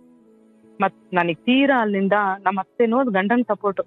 ಕರೆ ಮಾಡಿ ಅಂದ್ರೆ, ಅಯ್ಯೋ ನೀನ್ ಆ ಹುಡುಗಿ ಹತ್ರ ಹೇಳಿದ್ಯಲ್ಲ ಕರೆ ಮಾಡಿ ಅಂತ, ಹೋಗು ಹುಡುಗಿ ಅವ್ರು ಅಂತ ಸೀಟೆ ಹೇಳೈತೆ ಹೋಗು ಹಿಂಗ ಈ ತರ ಹೇಳ್ತಾರೆ ಗುರುಗಳೇ. ಮನೆ ಸೊಸೆಗೆ ಈ ತರ ಮಾತಾಡ್ಬಾರ್ದು ಅಂತ ಹೇಳ್ಕೊಡ್ತಾರೆ, ಹಿಂಗೆ ಹೇಳ್ಕೊಡ್ತಾರೆ ಗುರುಗಳೇ. ನಾನು ಅವಾಗಿಂದ ಬಾರಿ ನೋವಾಯ್ತು ಗುರುಗಳೇ. ನಾನ್ ಮಾತಾಡ್ಸಲ್ಲ, ಅವ್ರಿಬ್ರು ಮಾತಾಡ್ಸಲ್ಲ ಗುರುಗಳೇ, ನಮ್ಮ ಅತ್ತೆ ಮಾವ. ಬಟ್ ಅಂಗನವಾಡಿ ಅವ್ರು ಕರೆದಿದ್ರ? ಅಂಗನವಾಡಿ ಅವರಲ್ಲ ಗುರುಗಳೇ, ಅಂಗನವಾಡಿ ಅವ್ರ ಹತ್ರ ಮಹಿಳಾ ಆಯೋಗದ ನಂಬರ್ ತಗೊಂಡೆ. ಅವ್ರು ಕರೆದು ಮಾತಾಡ್ಸೋದ್ರ? ಇಲ್ಲ ಗುರುಗಳೇ, ಅವರು ಅಂಗನವಾಡಿ ಟೀಚರ್ಗೂ ಬಡ್ಡಿಗೆ ದುಡ್ಡು ಕೊಟ್ಕೊಂಡಾರೆ. ಅವರು ಅವ್ರ ಕಡೆನೆ, ನಮ್ಮ ಅತ್ತೆ ಮಾವನ್ ಕಡೆ. ಇಲ್ಲಿ ನನ್ ಗಂಡ ಲಕ್ಷಾಂತರ ರೂಪಾಯಿ ಸಾಲ ಮಾಡ್ಕೊಂಡು ಸಾಲಕ್ ಬಡ್ಡಿ ಕಟ್ತಾರೆ. ಇವ್ರು ಆರಾಮಾಗಿ ನಮ್ಮ ಅತ್ತೆ ಮಾವ ಬಡ್ಡಿಗೆ ದುಡ್ಡು ಕೊಟ್ಟು ಒಂದ್ ಬಡ್ಡಿ ಎಣಿಸ್ಕೊಂತಾರ. ಬಿಡಪ್ಪ ಬಡ್ಡಿ ದುಡ್ಡು ಬರತ್ತೆ, ಏನೋ ಅವ್ರ ಮಗಳಿಗೆ ಖರ್ಚು ಮಾಡ್ಕೊಂತಾರೆ ಅನ್ನಂಗೂ ಇಲ್ಲ ಗುರುಗಳೇ. ಹೆಣ್ಮಗಳು ಇಲ್ಲ, ಇರೋರೇ ಗಂಡ್ ಮಕ್ಳು. ಅದ್ ಯಾರಿಗೆ ಏನ್ ಮಾಡ್ತಾರೋ ಗೊತ್ತಿಲ್ಲ, ಕದ್ದು ಮುಚ್ಚಿ ಬಂಗಾರ ಮಾಡಿಸ್ಕೊಳ್ಳೋದು, ದುಡ್ಡು ಇಟ್ಕೊಂಡು ಬಡ್ಡಿ ಕೊಟ್ಕೊಂಡು ಮಜ್ಜುವಾಗ ಆರಾಮಾಗಿದಾರ ನೋಡ್ರಿ ಗುರುಗಳೇ ಅವ್ರು. ನಾನು ಅವತ್ ತೀರಾ ನನ್ಗೆ ಒಂದು ಅನ್ನಿಸ್ತಿತ್ತು, ಅಯ್ಯೋ ನಾನು ನಮ್ಮ ಮಾವಂಗ್ ಈ ತರ ಎಲ್ಲ ಮಾಡಿದೆ, ಮಾತಾಡಿಸ್ಲಿಲ್ಲ ಅಂದ್ರೆ ನಾಳೆ ದಿವಸ ನಮ್ಮ ಅಮ್ಮಂಗ್ ಬರೋಸೇನೋ, ನಮ್ಮ ಅಮ್ಮಂಗೆ ತಾಯಿಗೆ ಹೊಡಿಲಿಕ್ಕೆ ಹೋಗ್ಲಿಕ್ಕೆ ಕಾರಣ ಏನು ಅಂದ್ರೆ ನನಗ್ ಬೈತಾ ಇದ್ರು ಗುರುಗಳೇ. ಶವಕ್ ಹೊರಟಿದ್ನಲ್ಲ ನಾನು, ತಿರ್ಗಕ್ ಹೊಂಟ್ಲು ನೋಡು ಅಂತ. ಶವಕ್ ಹೊರಟಾಗ ತಿರ್ಗಕ್ ಹೊಂಟ್ಲು ನೋಡಿ ಹೊಂಟ್ಲಿ ಪಟು ಅಂತ ಅಂದ್ರು. ನಾನ್ ಅಂದೆ, ನಾನ್ ತಿರ್ಗಕ್ ಹೋಗ್ತಿಲ್ಲ, ನಮ್ ಕಡೆಯವ್ರು ತೀರ್ಕೊಂಡಿದ್ದಾರೆ, ನಾನ್ ಶವಕ್ ಹೋಗ್ತಿದೀನಿ. ಈಕಿಗೆ ಇದ್ದದೇ ಈಕಿದು. ಅವರು ದಿನಾ ಹೋಗ್ತಾರ ಗುರುಗಳೇ, ಒಂದು ಫಂಕ್ಷನ್ ಬಿಡಲ್ಲ ಗುರುಗಳೇ. ಈಗ ಸತ್ತವ್ರ ಮನೆ ಸಾಗೋಡಿಗೆ ಹೋದ ಎಲ್ಲರೂ ಏನ್ ಗೋಳ ಅವ್ರದ್ದು ಅಂತ ಕೇಳ್ತಾರೆ. ಇವ್ರು ಹಂಗಲ್ಲ, ಅವ್ರ ನಮ್ಮ ಅತ್ತೆಗೆ ಅವ್ರ ಹೆಸರು ಹೇಳ್ಕೊಂಡು ಏನ್ ಮಾಡ್ತಿದ್ರವ ತಿಂಡಿ, ಚಿತ್ರಾನ್ನ ಮಾಡ್ತಿದ್ರೇನವ, ಅಯ್ಯೋ ನೀನ್ ಅಲ್ಲಿ ತಿನ್ಬೇಕಿತ್ ಕಣವ, ಬೋಂಡ ಏನ್ ಮಾಡ್ತಿದ್ರವ, ಇಲ್ಲಿ ತಿನ್ಬೇಕಿತ್ತು ಕಣವ, ತಿನ್ನಕ್ಕೋಸ್ಕರನೇ ಹೋಗ್ತಾರ ಗುರುಗಳೇ. ಸಾವಿನ ಮನೇಲಿ ಬಂದಿದ್ ಗೋಳು ಅವ್ರಿಗೆ ಎಷ್ಟು ಗೋಳು ಅಂತ ಕೇಳಲ್ಲ ಗುರುಗಳೇ. ನೀನ್ ಅಲ್ಲಿ ತಿಂಡಿ ತಿನ್ನಕ್ ಹೋಗಿದ್ದೇನವ, ನೀನ್ ತಿಂದೇನವ, ಎಷ್ಟೊತ್ತಿ ಹಾಕಿಸ್ಕೊಂಡೇವ ನೀನ್ ಎಷ್ಟೊತ್ತಿ ಹಾಕಿಸ್ಕೊಂಡ್ಯಪ್ಪ, ಹಿಂಗ್ ಮಾತಾಡ್ತಾರ ಗುರುಗಳೇ. ಆಗ್ಲಿ, ಅದಾದ್ಮೇಲೆ ಅದ್ರ ಬಗ್ಗೆ ನಮ್ಮಮ್ಮ ನಾ ತೀರಾ ನನ್ ಮಗಳಿಗೆ ಇಷ್ಟು ಹಿಂಸೆ ಕೊಡ್ತೀರಲ್ಲ, ಎಲ್ಲೋ ಹೋಗಂಗಿಲ್ವಾ ಬರಂಗಿಲ್ವಾ, ನೀವು ದಿನ ಬೆಳಕರ್ದ್ರು ಹೋಗ್ತೀರಾ, ನನ್ ಮಗಳೆಲ್ಲೋ ಹೋಗ್ಬಾರ್ದ ಅಂತಂದ್ರು. ಅವಳೆ ನೀನು ಹೇಳಕ್ಕೆ ಹೋಗೆ ಹಂಗೆ ಹಿಂಗೆ ಅಂತ ಅಂದ್ರು ನಮ್ಮಮ್ಮಂಗೆ. ಅದಕ್ಕೆ ಹೋಗೆ ಬಾರಿ ನೀನ್ ಗನಸ್ತೀನಿ ಕಂಡಿದೀನಿ ಹೋಗೆ ನಿಂದು ಅಂದ್ರೆ ನಮ್ಮಮ್ಮ ಸರಿ ಇಲ್ಲ ಅನ್ನೋ ತರ ಅಂದ್ರು. ಹೋಗ ನಾನ್ ಗನಸ್ತಿ ಅಲ್ಲಪ್ಪ, ಏನ್ ತೋರಿಸ್ಕೊಡ್ಬಾ, ನಂದು ಏನ್ ಕಂಡಿದ್ಯಾ ನೀನು ತೋರಿಸ್ಕೊಡ್ಬಾ ಅಂತ ಕರೆದ್ರು ನಮ್ಮಮ್ಮ. ಅದಕ್ಕೆ ಏನೇ ನಿಂದು ಅಂತ ನಮ್ಮಮ್ಮಂಗ್ ಹೊಡಿಯಕ್ ಹೋದ್ರು, ಮೈ ಮೇಲೆ ಹೋದ್ರು ಗುರುಗಳೇ. ನಮ್ಮಮ್ಮ ಯಾರಿಗೇ ಆಗ್ಲಿ ಅವ್ರವ್ರ ಮಕ್ಳಿಗೆ ಅವ್ರವ್ರ ತಾಯಿ ಪ್ರಾಣನೇ ಗುರುಗಳೇ. ನಾನ್ ನಮ್ಮಮ್ಮಂಗ್ ಹೊಡಿತಾ ಇದ್ದೀನಿ, ನನಗೆ ತಡ್ಕೊಳಕ್ ಆಗ್ಲೇ ಇಲ್ಲ, ನನಗೆ ದಬ್ಬದೆ ನಾನು ಸರಿಯಾಗಿ ಹಿಂದಕ್ ಜೋರ್ ನೂಕದೆ. ಎಷ್ಟು ಧೈರ್ಯ ನೀನ್ ನಮ್ಮಮ್ಮಂಗ್ ಮುಟ್ಟಾಕ್ತೀನೋ, ಮುಟ್ಟು ನೋಡೋಣ ಅಂತ. ಅವಾಗ್ಲೂ ಸಹ ನನ್ ಗಂಡ ನನ್ನ ಎದುರುಗಡೆನೇ ಇದಾರೆ ಗುರುಗಳೇ. ಯಾಕಪ್ಪ ಹಿಂಗ್ ಮಾಡ್ತೀಯ ಅಂತ ಕೇಳಲಿಲ್ಲ. ಅವತ್ತಿಂದ ನನಗ್ ಭಾರಿ ನೋವಾಯ್ತು. ನನಗೆ ಯಾವ ಲೀಸ್ಟ್ ನನ್ ಲೆಕ್ಕದಲ್ಲಿ ಏನ್ ಗುರುಗಳೇ, ಅವ್ರ ಲೆಕ್ಕದಲ್ಲಿ ನಾನು ಅಡಿಗೆ ಮಾಡ್ಬೇಕು, ಅವ್ರ ಬಟ್ಟೆ ತೊಳಿಬೇಕು, ಅಷ್ಟೇ ನನ್ನ ಲೀಸ್ಟಲ್ಲಿ ನಮ್ಮ ಅತ್ತೆ ಮಾವನ್ ನಾನು ಇಟ್ಕೊಂಡಿರೋದು. ನಾನು ಏನೋ ಅವ್ರದ್ದು ಕಷ್ಟ ಸುಖ, ನನ್ನ ಯೋಗಕ್ಷೇಮ ನಾನು ಏನು ವಿಚಾರಿಸಲ್ಲ. ನಾನು ಅವ್ರಿಗೆ ಅಡಿಗೆ ಮಾಡಿಡ್ತೀನಿ ಅಷ್ಟೇ, ನಾನು ಊಟಕ್ಕೆ ಬಡ್ಸಲ್ಲ, ನಾನು ಏನೋ ಕೇಳಲ್ಲ. ಎಲ್ಲವನ್ನ ಮಾಡ್ತಾ ಇದ್ದೊಂದು ಕಾಲ ಇತ್ತು, ಬಟ್ ಅದನ್ನ ಉಳಿಸ್ಕೊಳ್ಳಿಲ್ಲ. ಹೌದು ನಿಜವಾಗ್ಲೂ ಗುರುಗಳೇ. ನನ್ ಮೈಂಡ್ ಸೆಟ್ ಹೆಂಗಿತ್ತಂದ್ರೆ, ನನಗ್ ಇಲ್ಲಿ ತಂದೆ ಪ್ರೀತಿ ಸಿಕ್ಕಿಲ್ಲ, ನಾನು ಇವ್ರನ್ನ ಚೆನ್ನಾಗಿ ನೋಡ್ಕೊಂಡ್ರೆ ಇವ್ರು ನನ್ನ ಮಗಳ ತರ ನೋಡ್ಕೋತಾರೆ, ನನಗಿಲ್ಲಿ ಅಪ್ಪನ ಪ್ರೀತಿ ಸಿಗ್ಬೋದು ಅನ್ನೋ ಇದು ಆಸೆ ತುಂಬಾ ಇತ್ತು ಗುರುಗಳೇ. ನನಗೆ ಬಹಳ ಇತ್ತು, ನನಗೆ ಅಪ್ಪನ ಪ್ರೀತಿಲಿ ಸಿಗುತ್ತೆ ನನಗೆ, ಇವ್ರನ್ನ ನಾನು ಚೆನ್ನಾಗಿ ನೋಡ್ಕೋಬೇಕು, ಇವ್ರು ನನ್ನ ಮಗಳ ತರ ನೋಡ್ಕೋತಾರೆ ಅಂತ ಇತ್ತು. ಅವ್ರು ಯಾವಾಗ ಸ್ವಂತ ಚೆನ್ನಾಗ್ ಆಗೋವರೆಗೂ ನನ್ನ ಯೂಸ್ ಮಾಡ್ಕೊಂಡು ಆಮೇಲೆ ಜಾಡ್ತು ಒದ್ರ ಗುರುಗಳೇ ನನಗೆ. ನಾನ್ ಇನ್ನು ಮಾಡೋದ್ರಲ್ಲಿ ಅವರು ವಯಸ್ಸಲ್ಲಿ ದೊಡ್ಡವರು ಅಂತ ನಾನು ಅವ್ರನ್ನ ನೋಡ್ಕೋಬೇಕಾ ಗುರುಗಳೇ, ಅಥವಾ ಗುರುಗಳೇ ಅಲ್ಲ, ನೆಟ್ಟಗಾಗೋವರೆಗೂ ನನ್ನನ್ನು ಉಪಯೋಗಿಸ್ಕೊಂಡ್ರು. ಆಮೇಲೆ ಬೇರೆ ತರ ವರ್ತಿಸಿದ್ರು ಅನ್ನೋದನ್ನ ಅಲ್ಲಿ ತನಕ ನೀನೇ ದೇದವ್ರ ಮನೆ, ಇದೇ ಗಂಡನ್ ಮನೆ, ನಿನಗೆ ಎಲ್ಲೂ ಹೋಗ್ಬೇಡವ, ನೀನು ಉಣ್ಣವ ತಿನ್ನವ, ಅವಾಗ ಹುಷಾರಿಲ್ದೆ ಇರುವಾಗ ಗುರುಗಳೇ ಕಾರ್ಯವಾಸಿ ಕತ್ತೆ ಕಾಲು ಹಿಡಿದ್ರು ಅಂತ. ನಾನು ಇವಾಗ್ಲೂ ಗುರುಗಳೇ ನಾನು ಊಟಕ್ಕೆ ಹಾಕೊಂಡು ರೂಮಲ್ಲಿ ಕುತ್ಕೊಂಡು ಊಟ ಮಾಡ್ಬೇಕು, ಅವ್ರ ಎದುರುಗಡೆ ಕುತ್ಕೊಂಡು ಊಟ ಮಾಡಿದ್ರೆ ಅದಕ್ಕೂ ಬೈತಾರೆ ನಾನು. ಆಯ್ತಪ್ಪ, ಈಗ ಏನಿದೆ ಪರಿಸ್ಥಿತಿ? ಈಗ ಅದೇ ಗುರುಗಳೇ, ನಾನು ಅವ್ರ ಪಾಡಿಗೆ ನಮ್ಮ ಅತ್ತೆ ಮಾವ, ನನ್ ಗಂಡ, ನನ್ ಅಷ್ಟು ಒಟ್ಟಿಗೆ ಇದೀವಿ.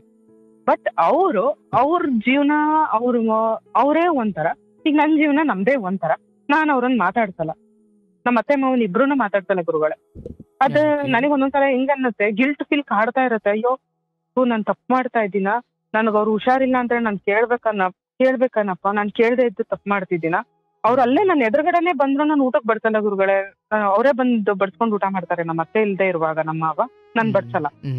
ನನ್ ಮಗಳಿದ್ರೆ ಫೋಟೋ ತಗೊಂಡೋಗ್ ಕೊಡು ಅಂತ ಹಾಕ್ಬಿಟ್ಟು ಕಳಿಸ್ತೇನೆ, ಇಲ್ದೇ ಇರುವಾಗ ನಾನ್ ಬಡ್ಸಲ್ಲ.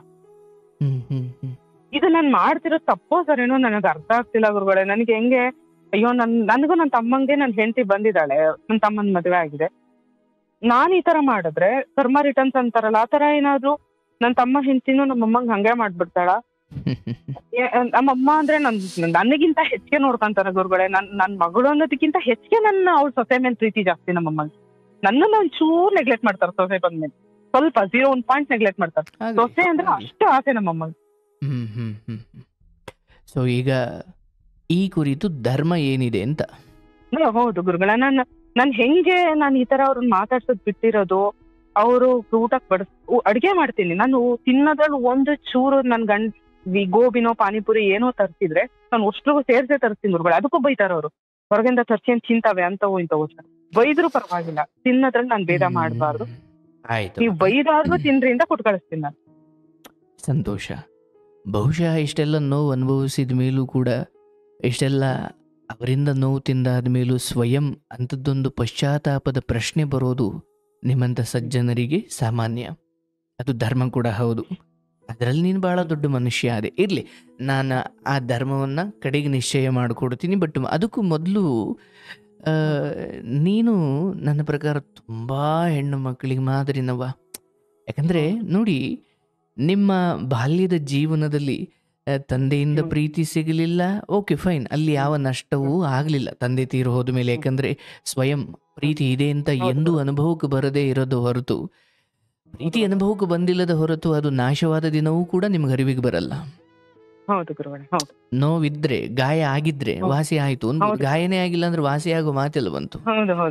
ಸೊ ತಂದೆ ಎನ್ನುವುದು ಎಲ್ಲರ ಬದುಕಲ್ಲಿ ತಂದೆ ಆಕಾಶ, ಅಪ್ಪ ಆಕಾಶ, ನಮ್ಮನ್ನ ಕಾಯುವವನು, ನಮ್ಮನ್ನ ರಕ್ಷಿಸುವವನು, ನಮ್ಮನ್ನ ಲೋಕವೇ ತಿರಸ್ಕರಿಸಿದರೂ ಮಡಿಲಲ್ಲಿ ಅಪ್ಪಿಕೊಂಡು ಕಾಪಾಡುವ ಸೈನಿಕ ಅನ್ನೋದು ಎಲ್ಲ ಹೆಣ್ಣು ಮಕ್ಕಳ. ಅಂದರೆ ಅದು ಸಿನಿಮಾದಲ್ಲಿ, ಸಾಹಿತ್ಯದಲ್ಲಿ ಕವಿಗಳಿಗೆ ಹೇಳಿದ್ದಾದರೂ ಕೆಲವರು ನಿಮ್ಮಂಥ ಹೆಣ್ಮಕ್ಳು ಬದುಕಲ್ಲಿ ಅದು ಶುದ್ಧ ಸುಳ್ಳು. ಆದರೆ ಅಂತಹ ಪರಿಸ್ಥಿತಿಯಲ್ಲಿ ಏನೋ ನಿನ್ನ ಮನೆತನ ನಿನ್ನ ಮನೆಯ ಸಿರಿತನವೋ ಅಥವಾ ನಿನ್ನ ಭಾಗ್ಯವೋ ಏನೋ, ಬಾಲ್ಯದಲ್ಲಿ ಆ ಎಲ್ಲವೂ ಚೆನ್ನಾಗಿರುವ ಒಂದು ವಾತಾವರಣದಲ್ಲಿ ಬೆಳೆದಿ, ಆ ವಾತಾವರಣವೇ ನಿನಗೆ ತಂದಂತ ಒಂದು ಅಹಂಕಾರವನ್ನು ಸ್ವಯಂ ಒಪ್ಪಿಕೊಂಡಲ್ಲ, ನೀನು ಅದ್ಭುತ ಅದರಲ್ಲಿ.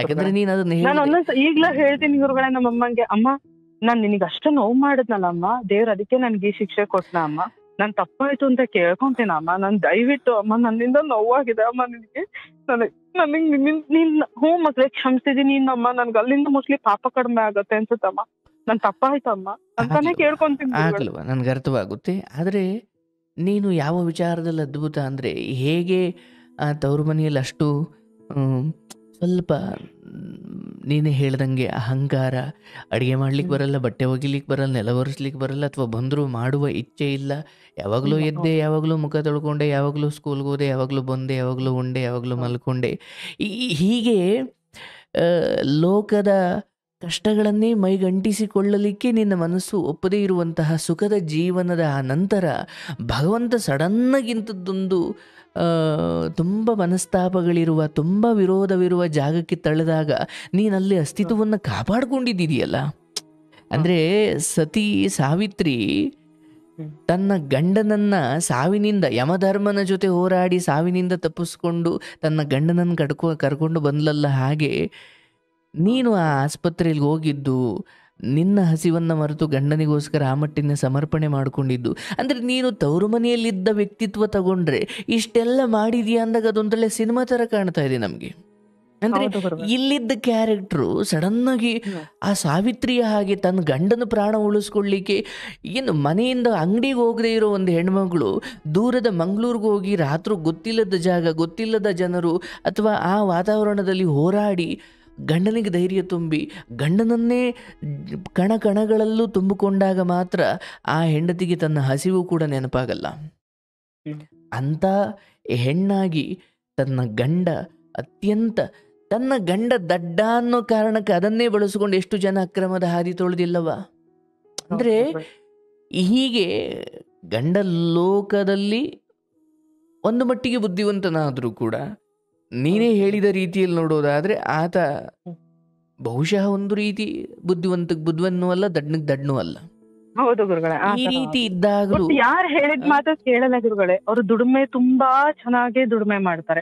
ನಿಧಾನ ಮನುಷ್ಯ, ಒಂದೇ ಬುದ್ಧಿ, ಆಯಿತು ನಿಧಾನದ ಆದರೆ ಮನುಷ್ಯ. ಆತನಿಗೆ ಕಾಯಿಲೆ ಬಂದಾಗ ನೀನು ಎಲ್ಲೂ ಬಿಡದೆ ಅಥವಾ ಅಪ್ಪ ಅಮ್ಮ ಅಥವಾ ಮಾವ ಹೊಡೆದಾಗ ಅಥವಾ ಹೀಗೆ ಅತ್ತೆ ಮಾವ ನನಗೆ ನೋವು ಕೊಡೋ ಸಮಯದಲ್ಲಿ ಈ ಗಂಡ ಅಂತಕ್ಕಂಥವು ನನ್ನ ಬೆಂಬಲಕ್ಕೆ ಬರಲಿಲ್ವಲ್ಲ, ಅದೇ ಸೇಡಿಟ್ಕೊಂಡು ಗಂಡನನ್ನು ನೋಡಿಕೊಳ್ಳದೆ ಇರುವುದು, ಗಂಡನಿಗೆ ವಿರುದ್ಧವಾಗಿ ನಡ್ಕೊಳ್ಳೋದು, ಗಂಡನನ್ನು ಕೇರ್ ಮಾಡದೇ ಇರೋದು ಅಥವಾ ಇನ್ಯಾವುದು ಅಕ್ರಮ ಸಂಬಂಧ ಇಟ್ಟುಕೊಳ್ಳೋದು, ಹೀಗೆ ಗಂಡನ ಒಂದು ತಪ್ಪಿನಿಂದ ಹೆಂಡತಿಗೆ ಅನೇಕ ದಾರಿಗಳು ತೆರೀತವಂತೆ. ಹೌದು ಗುರುಗಳೇ. ಹಾಗೆ ನೀನು ಗಂಡನ ಆ ನಿರ್ಲಕ್ಷ್ಯ ಅಥವಾ ನಿನ್ನ ಕುರಿತು ಆ ಮಟ್ಟಿನ ಸಂರಕ್ಷಣೆ ಮಾಡುವ ಅಥವಾ ಯೋಧನ ಹಾಗೆ ತನ್ನ ಹೆಂಡತಿಯನ್ನು ಕಾಯಬೇಕು ಅಂತ ಇಲ್ಲದ ನಿನ್ನ ಗಂಡನ ಆ ನಿರ್ಲಕ್ಷ್ಯದ ಬುದ್ಧಿಯನ್ನು ಕೂಡ ನೀನು ಎಲ್ಲೂ ಕೂಡ ದುರುಪಯೋಗ ಮಾಡಿಕೊಳ್ಳದೆ ಅಥವಾ ಅದರ ಬಗ್ಗೆ ನಕಾರವಾಗಿ ಅಥವಾ ಕೆಟ್ಟ ರೀತಿಯಲ್ಲಿ ಕೆಟ್ಟ ದಾರಿಗೆ ಹೋಗದೆ ಅದನ್ನು ಕಾಪಾಡಿಕೊಂಡು ಬಂದಿದ್ದು ಅದ್ಭುತ. ಅದಾಗಿಯೂ ಕೂಡ ಅತ್ತೆ ಮಾವನ ವಿಚಾರದಲ್ಲಿ ನೀನು ನೋವು ತಿಂದಿದ್ದೀಯ, ಹೌದು. ಅಂದರೆ ಇಲ್ಲಿವರೆಗೂ ನಾನು ಏನು ಹೇಳಿದೆ, ಈ ವಿಚಾರದಲ್ಲಿ ನೀನು ಎಷ್ಟು ಹೆಣ್ಣು ಮಕ್ಕಳು ಇವತ್ತು ಅಂದರೆ ನನಗೆ ಗಂಡ ಏನೋ ಕೇಳಿ ತಂದು ಕೊಡಲಿಲ್ಲ, ಸೀರೆ ತಂದು ಕೊಡಲಿಲ್ಲ ಅಥವಾ ಅದು ಇದು ಅನ್ನೋ ಚಿಕ್ಕ ಚಿಕ್ಕ ಕಾರಣಗಳಿಗೆ ತಪ್ಪು ದಾರಿ ಹಿಡಿಯೋದು, ಪ್ರಾಣ ಕಳ್ಕೊಳ್ಳೋದು, ಈ ಮಟ್ಟಿಗಿರೋ ಸಮಾಜದಲ್ಲಿ ನೀನು ಗಂಡನ ಮನೆಯ ಈ ಮನಸ್ತಾಪಗಳು ಅಥವಾ ಒಂದೇನು ದೌರ್ಜನ್ಯ ಅದೆಲ್ಲವನ್ನು ಸತತ 15 ವರ್ಷಗಳಿಂದ ಕಾಪಾಡಿಕೊಂಡು ಇವತ್ತು ನೀನು ಒಂದು ಹಂತಕ್ಕೆ ಬಂದಿದ್ದೀಯ, ಹೌದು. ಕೇವಲ ನಿನ್ನದೊಂದು ಪ್ರಶ್ನೆ ಇದೆ, ಅತ್ತೆ ಮಾವನ ಅಥವಾ ವಿಚಾರವಾಗಿ ನಾನು ಆ ನಿರ್ಲಕ್ಷ್ಯ ಅಥವಾ ಚಿಕ್ಕ ದ್ವೇಷವನ್ನು ಮುಂದುವರಿಸೋದಾ ಅಥವಾ ಅದಕ್ಕೆ ಶಾಮೀಲಾಗೋದಾ ಅನ್ನೋದ್ರ ಬಗ್ಗೆ ನಾನು ಅದನ್ನು ಮಾತಾಡ್ತೀನಿ. ಆದರೆ ಅದಕ್ಕೂ ಮುಂಚೆ ಈ ಅತ್ತೆ ಮಾವನ ಈ ಮಟ್ಟಿನ ರಾಕ್ಷಸತನವನ್ನು, ಈ ಮಟ್ಟಿನ ಒಂದು ಕಣ್ಣಿಗೆ ಬೆಣ್ಣ ಒಂದು ಕಣ್ಣಿಗೆ ಸುಣ್ಣ ಅಥವಾ ಈ ಮಟ್ಟಿನ ಏನು ಮಲ್ತಾಯಿ ಧೋರಣೆಯನ್ನು ಸಹಿಸಿ ನೀನಲ್ಲಿ ನಿಂತಿರುವ ಕೆಲಸ ಅಥವಾ ನಿಂತಿರುವ ರೀತಿ ಇದೆಯಲ್ಲ, ಅದು ಅದ್ಭುತ. ಬಹುಶಃ ನೀನು ಅವತ್ತು ಮಾವ ಒಡೆದ್ರು ಅಥವಾ ಮಾವ ಏನು ಕತ್ತಿನ ಪಟ್ಟಿ ಇಟ್ಕೊಂಡು ಆಚೆಗೆ ಬಂದು ದೂಕಿ ನಿನ್ನನ್ನು ಬೈದು ಕಳಿಸೋದ್ರಲ್ಲ, ಅವತ್ತು ನೀನು ಕೆರೆಗೆ ಬಿದ್ದೇನೋ ಮಾಡಿಕೊಂಡಿದ್ದರೆ ಈ ಪವಿತ್ರವಾದ ಮನುಷ್ಯ ಜನ್ಮವನ್ನು ನೀನು ಕಳ್ಕೊಳ್ತಿದ್ದೆ, ಮಕ್ಕಳನ್ನ ಅನಾಥ ಮಾಡ್ತಿದ್ದೆ. ಗಂಡನ ಹಾಗೆ ನೋಡಿದ್ರೆ ಗಂಡ ಕೂಡ ಮಗುವಿಗಿಂತ ಬೇರೇನೂ ಅಲ್ಲ. ಹೌದು ಗುರುಗಳೇ, ಹೌದು. ನೀನು ಒಟ್ಟಿನಲ್ಲಿ ಬಹಳಷ್ಟು ಜನ, ನಿನ್ನ ತಾಯಿಗೆ ಜೀವನದುದ್ದಕ್ಕೂ ಒಂದು ದೊಡ್ಡ ದುಃಖ ಕೊಟ್ಟು ಹೋಗ್ಬಿಡ್ತಿದ್ದೆ. ಹೌದು. ಆದ್ರೆ ಏನ್ ಗೊತ್ತಾ ಗುರುಗಳೇ, ಇಲ್ಲಿ ಯಾರೋ ಏನೋ ಅಂದ್ರು ಅನ್ನೋದಕ್ಕೆ ಹೋಗೋದಕ್ಕಿಂತ ನಾವು ನೀನೇ ಹೇಳಿದೆ, ಒಬ್ಬರ ತಿರಸ್ಕಾರದಲ್ಲಿ ಅಥವಾ ಒಬ್ಬರು ಯಾರೋ ನೋವು ಕೊಟ್ಟರು ಅಂತ ನನ್ನ ಬದುಕನ್ನು ಹಾಳು ಮಾಡಿಕೊಳ್ಬೇಕಾ? ಇಲ್ಲ ಅನೇಕ ಜನರ ಪ್ರೀತಿಗೋಸ್ಕರ ಬದುಕಬೇಕಾ? ಅಂದರೆ ಒಬ್ಬರಿಗೋಸ್ಕರ ಸಾಯ್ಬೇಕಾ, ಅನೇಕರಿಗೋಸ್ಕರ ಬದುಕಬೇಕಾ ಅಂದಾಗ ನಿಜವಾದ ತಿಳುವಳಿಕೆ ಉಳ್ಳವನು ಅನೇಕರಿಗೋಸ್ಕರ ಬದುಕುವ ನಿರ್ಧಾರ ಮಾಡ್ತಾನೆ ಹೊರತು ಒಬ್ಬರಿಗೋಸ್ಕರ ಸಾಯಲ್ಲ. ಈ ಜೀವನವೇ ಹಾಗೆ ತಾಯಿ. ಇಡೀ ಒಂದು ಮೊಸರನ್ನದಲ್ಲಿ ಒಂದು ಕಲ್ಲು ಸಿಕ್ಕರೆ ಆ ಕಲ್ಲನ್ನೇ ದೊಡ್ಡದು ಮಾಡ್ತೀವಿ, ಇಡೀ ಅಷ್ಟು ಮೊಸರನ್ನು ನಾವು ಬಿಟ್ಟೇ ಬಿಡ್ತೀವಿ. ಹೌದು ಗುರುಗಳೇ, ಹೌದು. ಜೀವನವೇ ಹಾಗೆ. ಒಬ್ರ್ಯಾರೋ ಅವಮಾನ ಮಾಡಿದ್ರು ಅನ್ನೋದನ್ನು ಜೀವನ ಪೂರ್ತಿ ಹಾಗೆ ಸಾಧಿಸ್ತೀವಿ. ಆದರೆ ನಮಗೂ ನಮ್ಮ ಬದುಕಲ್ಲಿ ತುಂಬ ಒಳ್ಳೆ ವಿಚಾರಗಳು ನಡೆಯೋ ರೀತಿ ಭಗವಂತ ವರ ಕೊಟ್ಟಿರ್ತಾನೆ. ಆ ಒಳ್ಳೇದು ನಮಗೆ ನೆನಪೇ ಇರಲ್ಲ. ಹೌದು ಗುರುಗಳೇ, ಅದು ಹಾಗೆ. ಒಂದು ಕೆರೆಯಲ್ಲಿ ಎಲ್ಲೋ ದೂರದ ಆ ಊರಿನಲ್ಲಿ ಒಂದು ಕೆರೆ ಇದೆ. ಆ ಕೆರೆಯ ಒಂದ್ಯಾವುದೋ ಮೂಲೆಯಲ್ಲಿ ಒಂದು ಮೊಸಳೆ ಕಾಣಿಸ್ಕೊಳ್ತು ಅಂದರೆ ಆ ಇಡೀ ಕೆರೆಯನ್ನು ನಾವು ನಿಷೇಧ ಮಾಡ್ತೀವಿ. ಅರ್ಥಾತ್ ಆ ಇಡೀ ಕೆರೆಗೆ ಇಳಿಯೋದಿಕ್ಕೆ ಭಯ ಪಡ್ತೀವಿ. ಕೆರೆಯ ಮೂಲೆಯಲ್ಲಿ ಕಾಣಿಸಿಕೊಂಡ ಒಂದು ಹಾವು, ಕೆರೆಯ ಮೂಲೆಯಲ್ಲಿ ಕಾಣಿಸಿಕೊಂಡ ಒಂದು ಮೊಸಳೆ ಆ ಇಡೀ ಕೆರೆ ಹತ್ರಕ್ಕೆ ಹೋಗ್ದಂಗೆ ಮಾಡುತ್ತಲ್ಲ, ಹಾಗೆ ಬದುಕಿನ ಯಾವುದೋ ಒಂದು ಹಂತದಲ್ಲಿ ಕಾಣಿಸಿಕೊಂಡ ಅವಮಾನ, ದುಃಖ ಇಡೀ ಬದುಕನ್ನು ತ್ಯಜಿಸುವ ನಿರ್ಧಾರ ಮಾಡೋ ಹಾಗೆ ಮಾಡಿಬಿಡುತ್ತೆ. ಹೌದು ಗುರುಗಳೇ. ಅದು ಮನುಷ್ಯನ ಮನಸ್ಥಿತಿ, ಅದೊಂದು ಹ್ಯೂಮನ್ ಸೈಕಾಲಜಿ. ಆಯಿತು, ಅಲ್ಲೆಲ್ಲ ನೀನು ಅದ್ಭುತವಾಗಿ ಬಂದಿದ್ದೀಯ. ಆದರೆ ಈಗ ನಾನು ಈ ನಿನ್ನ ಪ್ರಶ್ನೆ ವಿಚಾರಕ್ಕೆ ಬಂದರೆ, ನೋಡವ, ಇಲ್ಲಿ ಯಾವಾತನಿಗೆ ನಮ್ಮಲ್ಲಿ ಮಹಾಭಾರತದಲ್ಲಿ ಧರ್ಮರಾಯನ ತಮ್ಮ ಭೀಮ ಒಮ್ಮೆ ಈ ಹೆಬ್ಬಾವಿಗೆ, ಅಂದರೆ ಯಾರಿಗೂ ಸೋಲದಿರುವ ಭೀಮ ಒಂದು ಹೆಬ್ಬಾವಿಗೆ ಸಿಗಾಕೊಂಬಿಟ್ಟು ಬಿಡಿಸ್ಕೊಳಕ್ಕಾಗದೆ ಒದ್ದಾಡ್ತಾ ಇರ್ತಾನೆ. ಆ ಹೆಬ್ಬಾವು ನಹುಷ ಅಂತ. ಹೌದು ಹೌದು. ಅಂದರೆ ಹಿಂದೆ ಒಬ್ಬ ನಹುಷ ಅಂತ ಒಬ್ಬ ರಾಜ ಇದ್ದ. ಹ. ಅವನು ಎಷ್ಟು ಒಳ್ಳೆ ರಾಜ, ಎಷ್ಟು ಯಜ್ಞ ಯಾಗಾದಿಗಳನ್ನು ಮಾಡಿದ್ದ, ಎಷ್ಟು ದಾನ ಧರ್ಮಗಳನ್ನು ಮಾಡಿದ್ದ ಅಂದರೆ ಅಷ್ಟು ಪುಣ್ಯ ಗಳಿಸಿದವನಿಗೆ ಇಂದ್ರ ಪದವಿ ಸಿಗುತ್ತೆ. ಹ. ಅಷ್ಟು ಪುಣ್ಯ ಮಾಡಿ ಅಷ್ಟು ದಾನ ಧರ್ಮ ಮಾಡಿದ ಆ ನಹುಷ ಅನ್ನೋ ರಾಜನಿಗೆ ಇಂದ್ರ ಪದವಿ ಸಿಕ್ತು. ಇಂದ್ರ ಪದವಿ ಸಿಕ್ತು ಅನ್ನೋದಕ್ಕಿಂತ ಅವನು ತನ್ನ ಪರಾಕ್ರಮದ ಮೂಲಕ ಇಂದ್ರನನ್ನ, ಅಂದರೆ ಈಗಿರುವ ಇಂದ್ರನನ್ನ ಒದ್ದು ಕೆಳಗಡೆ ಇಳಿಸಿ ಅಥವಾ ಅವನನ್ನು ಸೋಲಿಸಿ ಅಥವಾ ಅವನನ್ನು ದೂರ ಓಡಿಸಿ ಅವನು ಇಂದ್ರ ಆದ. ಹ. ಇಂದ್ರನ ಜಾಗಕ್ಕೆ ನಾನು ಬಂದೆ ಅಂದರೆ ಇಂದ್ರನ ಹೆಂಡತಿನೂ ನನಗೆ ಬೇಕು ಅಂದ ಅವನು. ಹ. ಇಂದ್ರನ ಹೆಂಡತಿ ಹೆಸರು ಶಚಿದೇವಿ ಅಂತ. ಹ. ಹ. ಅಂದರೆ ಇಂದ್ರನ ಜಾಗ ನಂದು ಅಂದರೆ ಇಂದ್ರನ ಹೆಂಡತಿನೂ ನನ್ನವಳೆ ಆಗಬೇಕು ಅಂತ ಆಸೆ ಬಂದ್ಬಿಡ್ತ ಅವನಿಗೆ. ಅಷ್ಟೂ ದಿನ ಬಹಳ ಗೌರವಾನ್ವಿತವಾಗಿ, ಅಯ್ಯೋ ಎಲ್ಲರ ಪ್ರಜೆಗಳ ಮೆಚ್ಚಿನ ರಾಜ ಅನಿಸಿಕೊಂಡ ಆ ನಹುಷ ಚಕ್ರವರ್ತಿ ಇಂದ್ರನ ಪಟ್ಟಕ್ಕೆ ಬಂದ ನಂತರ ಅಹಂಕಾರ ಬಂದುಬಿಡ್ತು. ಇಂದ್ರನ ಹೆಂಡತಿ ಮೇಲೆ ಕಣ್ಣು ಬಿದ್ದುಬಿಡ್ತು. ಹ. ಪರಸ್ತ್ರೀ ಮೇಲೆ ಆಸೆ ಬಿದ್ದ, ಪರಸ್ತ್ರೀ ಮೇಲೆ ಆಸೆ ಪಟ್ಟ ಮಹಾತ್ಮನೂ ಕೂಡ ಮಣ್ಣು ತಿನ್ನಲೇಬೇಕು. ಹೌದು ಅದೇ ಥರ ಇಂದ್ರನ ಹೆಂಡತಿ ಮೇಲೆ ಆಸೆ ಆಯಿತು. ಪಾಪ ಅವಳು ತಾನು ಏನು ಮಾಡೋಕ್ಕಾಗುತ್ತೆ, ಅವಳು ಒಂದು ಐಡಿಯಾ ಮಾಡಿದ್ಲು. ಆಯಿತು, ಈಗೇನು ನಿನ್ನ ದೇಹ ಸುಖವನ್ನು ನನಗೆ ಬೇಕು ಅಂತ ಇವನು. ಆಯ್ತಪ್ಪ, ನಾನು ರೆಡಿ ಇದ್ದೀನಿ, ಒಂದು ರಾತ್ರಿ ನಾವಿಬ್ಬರು ಕೂಡೋಣ. ಆ ರಾತ್ರಿ ಆ ರೂಮಿಗೆ ಅಥವಾ ಆ ಕೊಠಡಿಗೆ ಬರಬೇಕಾದ್ರೆ ನೀನು ಹೆಂಗೆ ಬರಬೇಕು ಅಂದರೆ, ಈ ಸಪ್ತ ಋಷಿಗಳು ಅಂತ ಇದ್ದಾರೆ, ಆ ಸಪ್ತ ಋಷಿಗಳು ಹೊತ್ತಿರುವ ರಥದ ಮೇಲೆ, ಆ ಹೊತ್ತಿರುವ ಏನು ಆ ಪಲ್ಲಕ್ಕಿಯ ಮೇಲೆ ನೀನು ಬರಬೇಕು ಬೆಡ್ರೂಮ್ಗೆ ಅನ್ನೋ ಅರ್ಥ.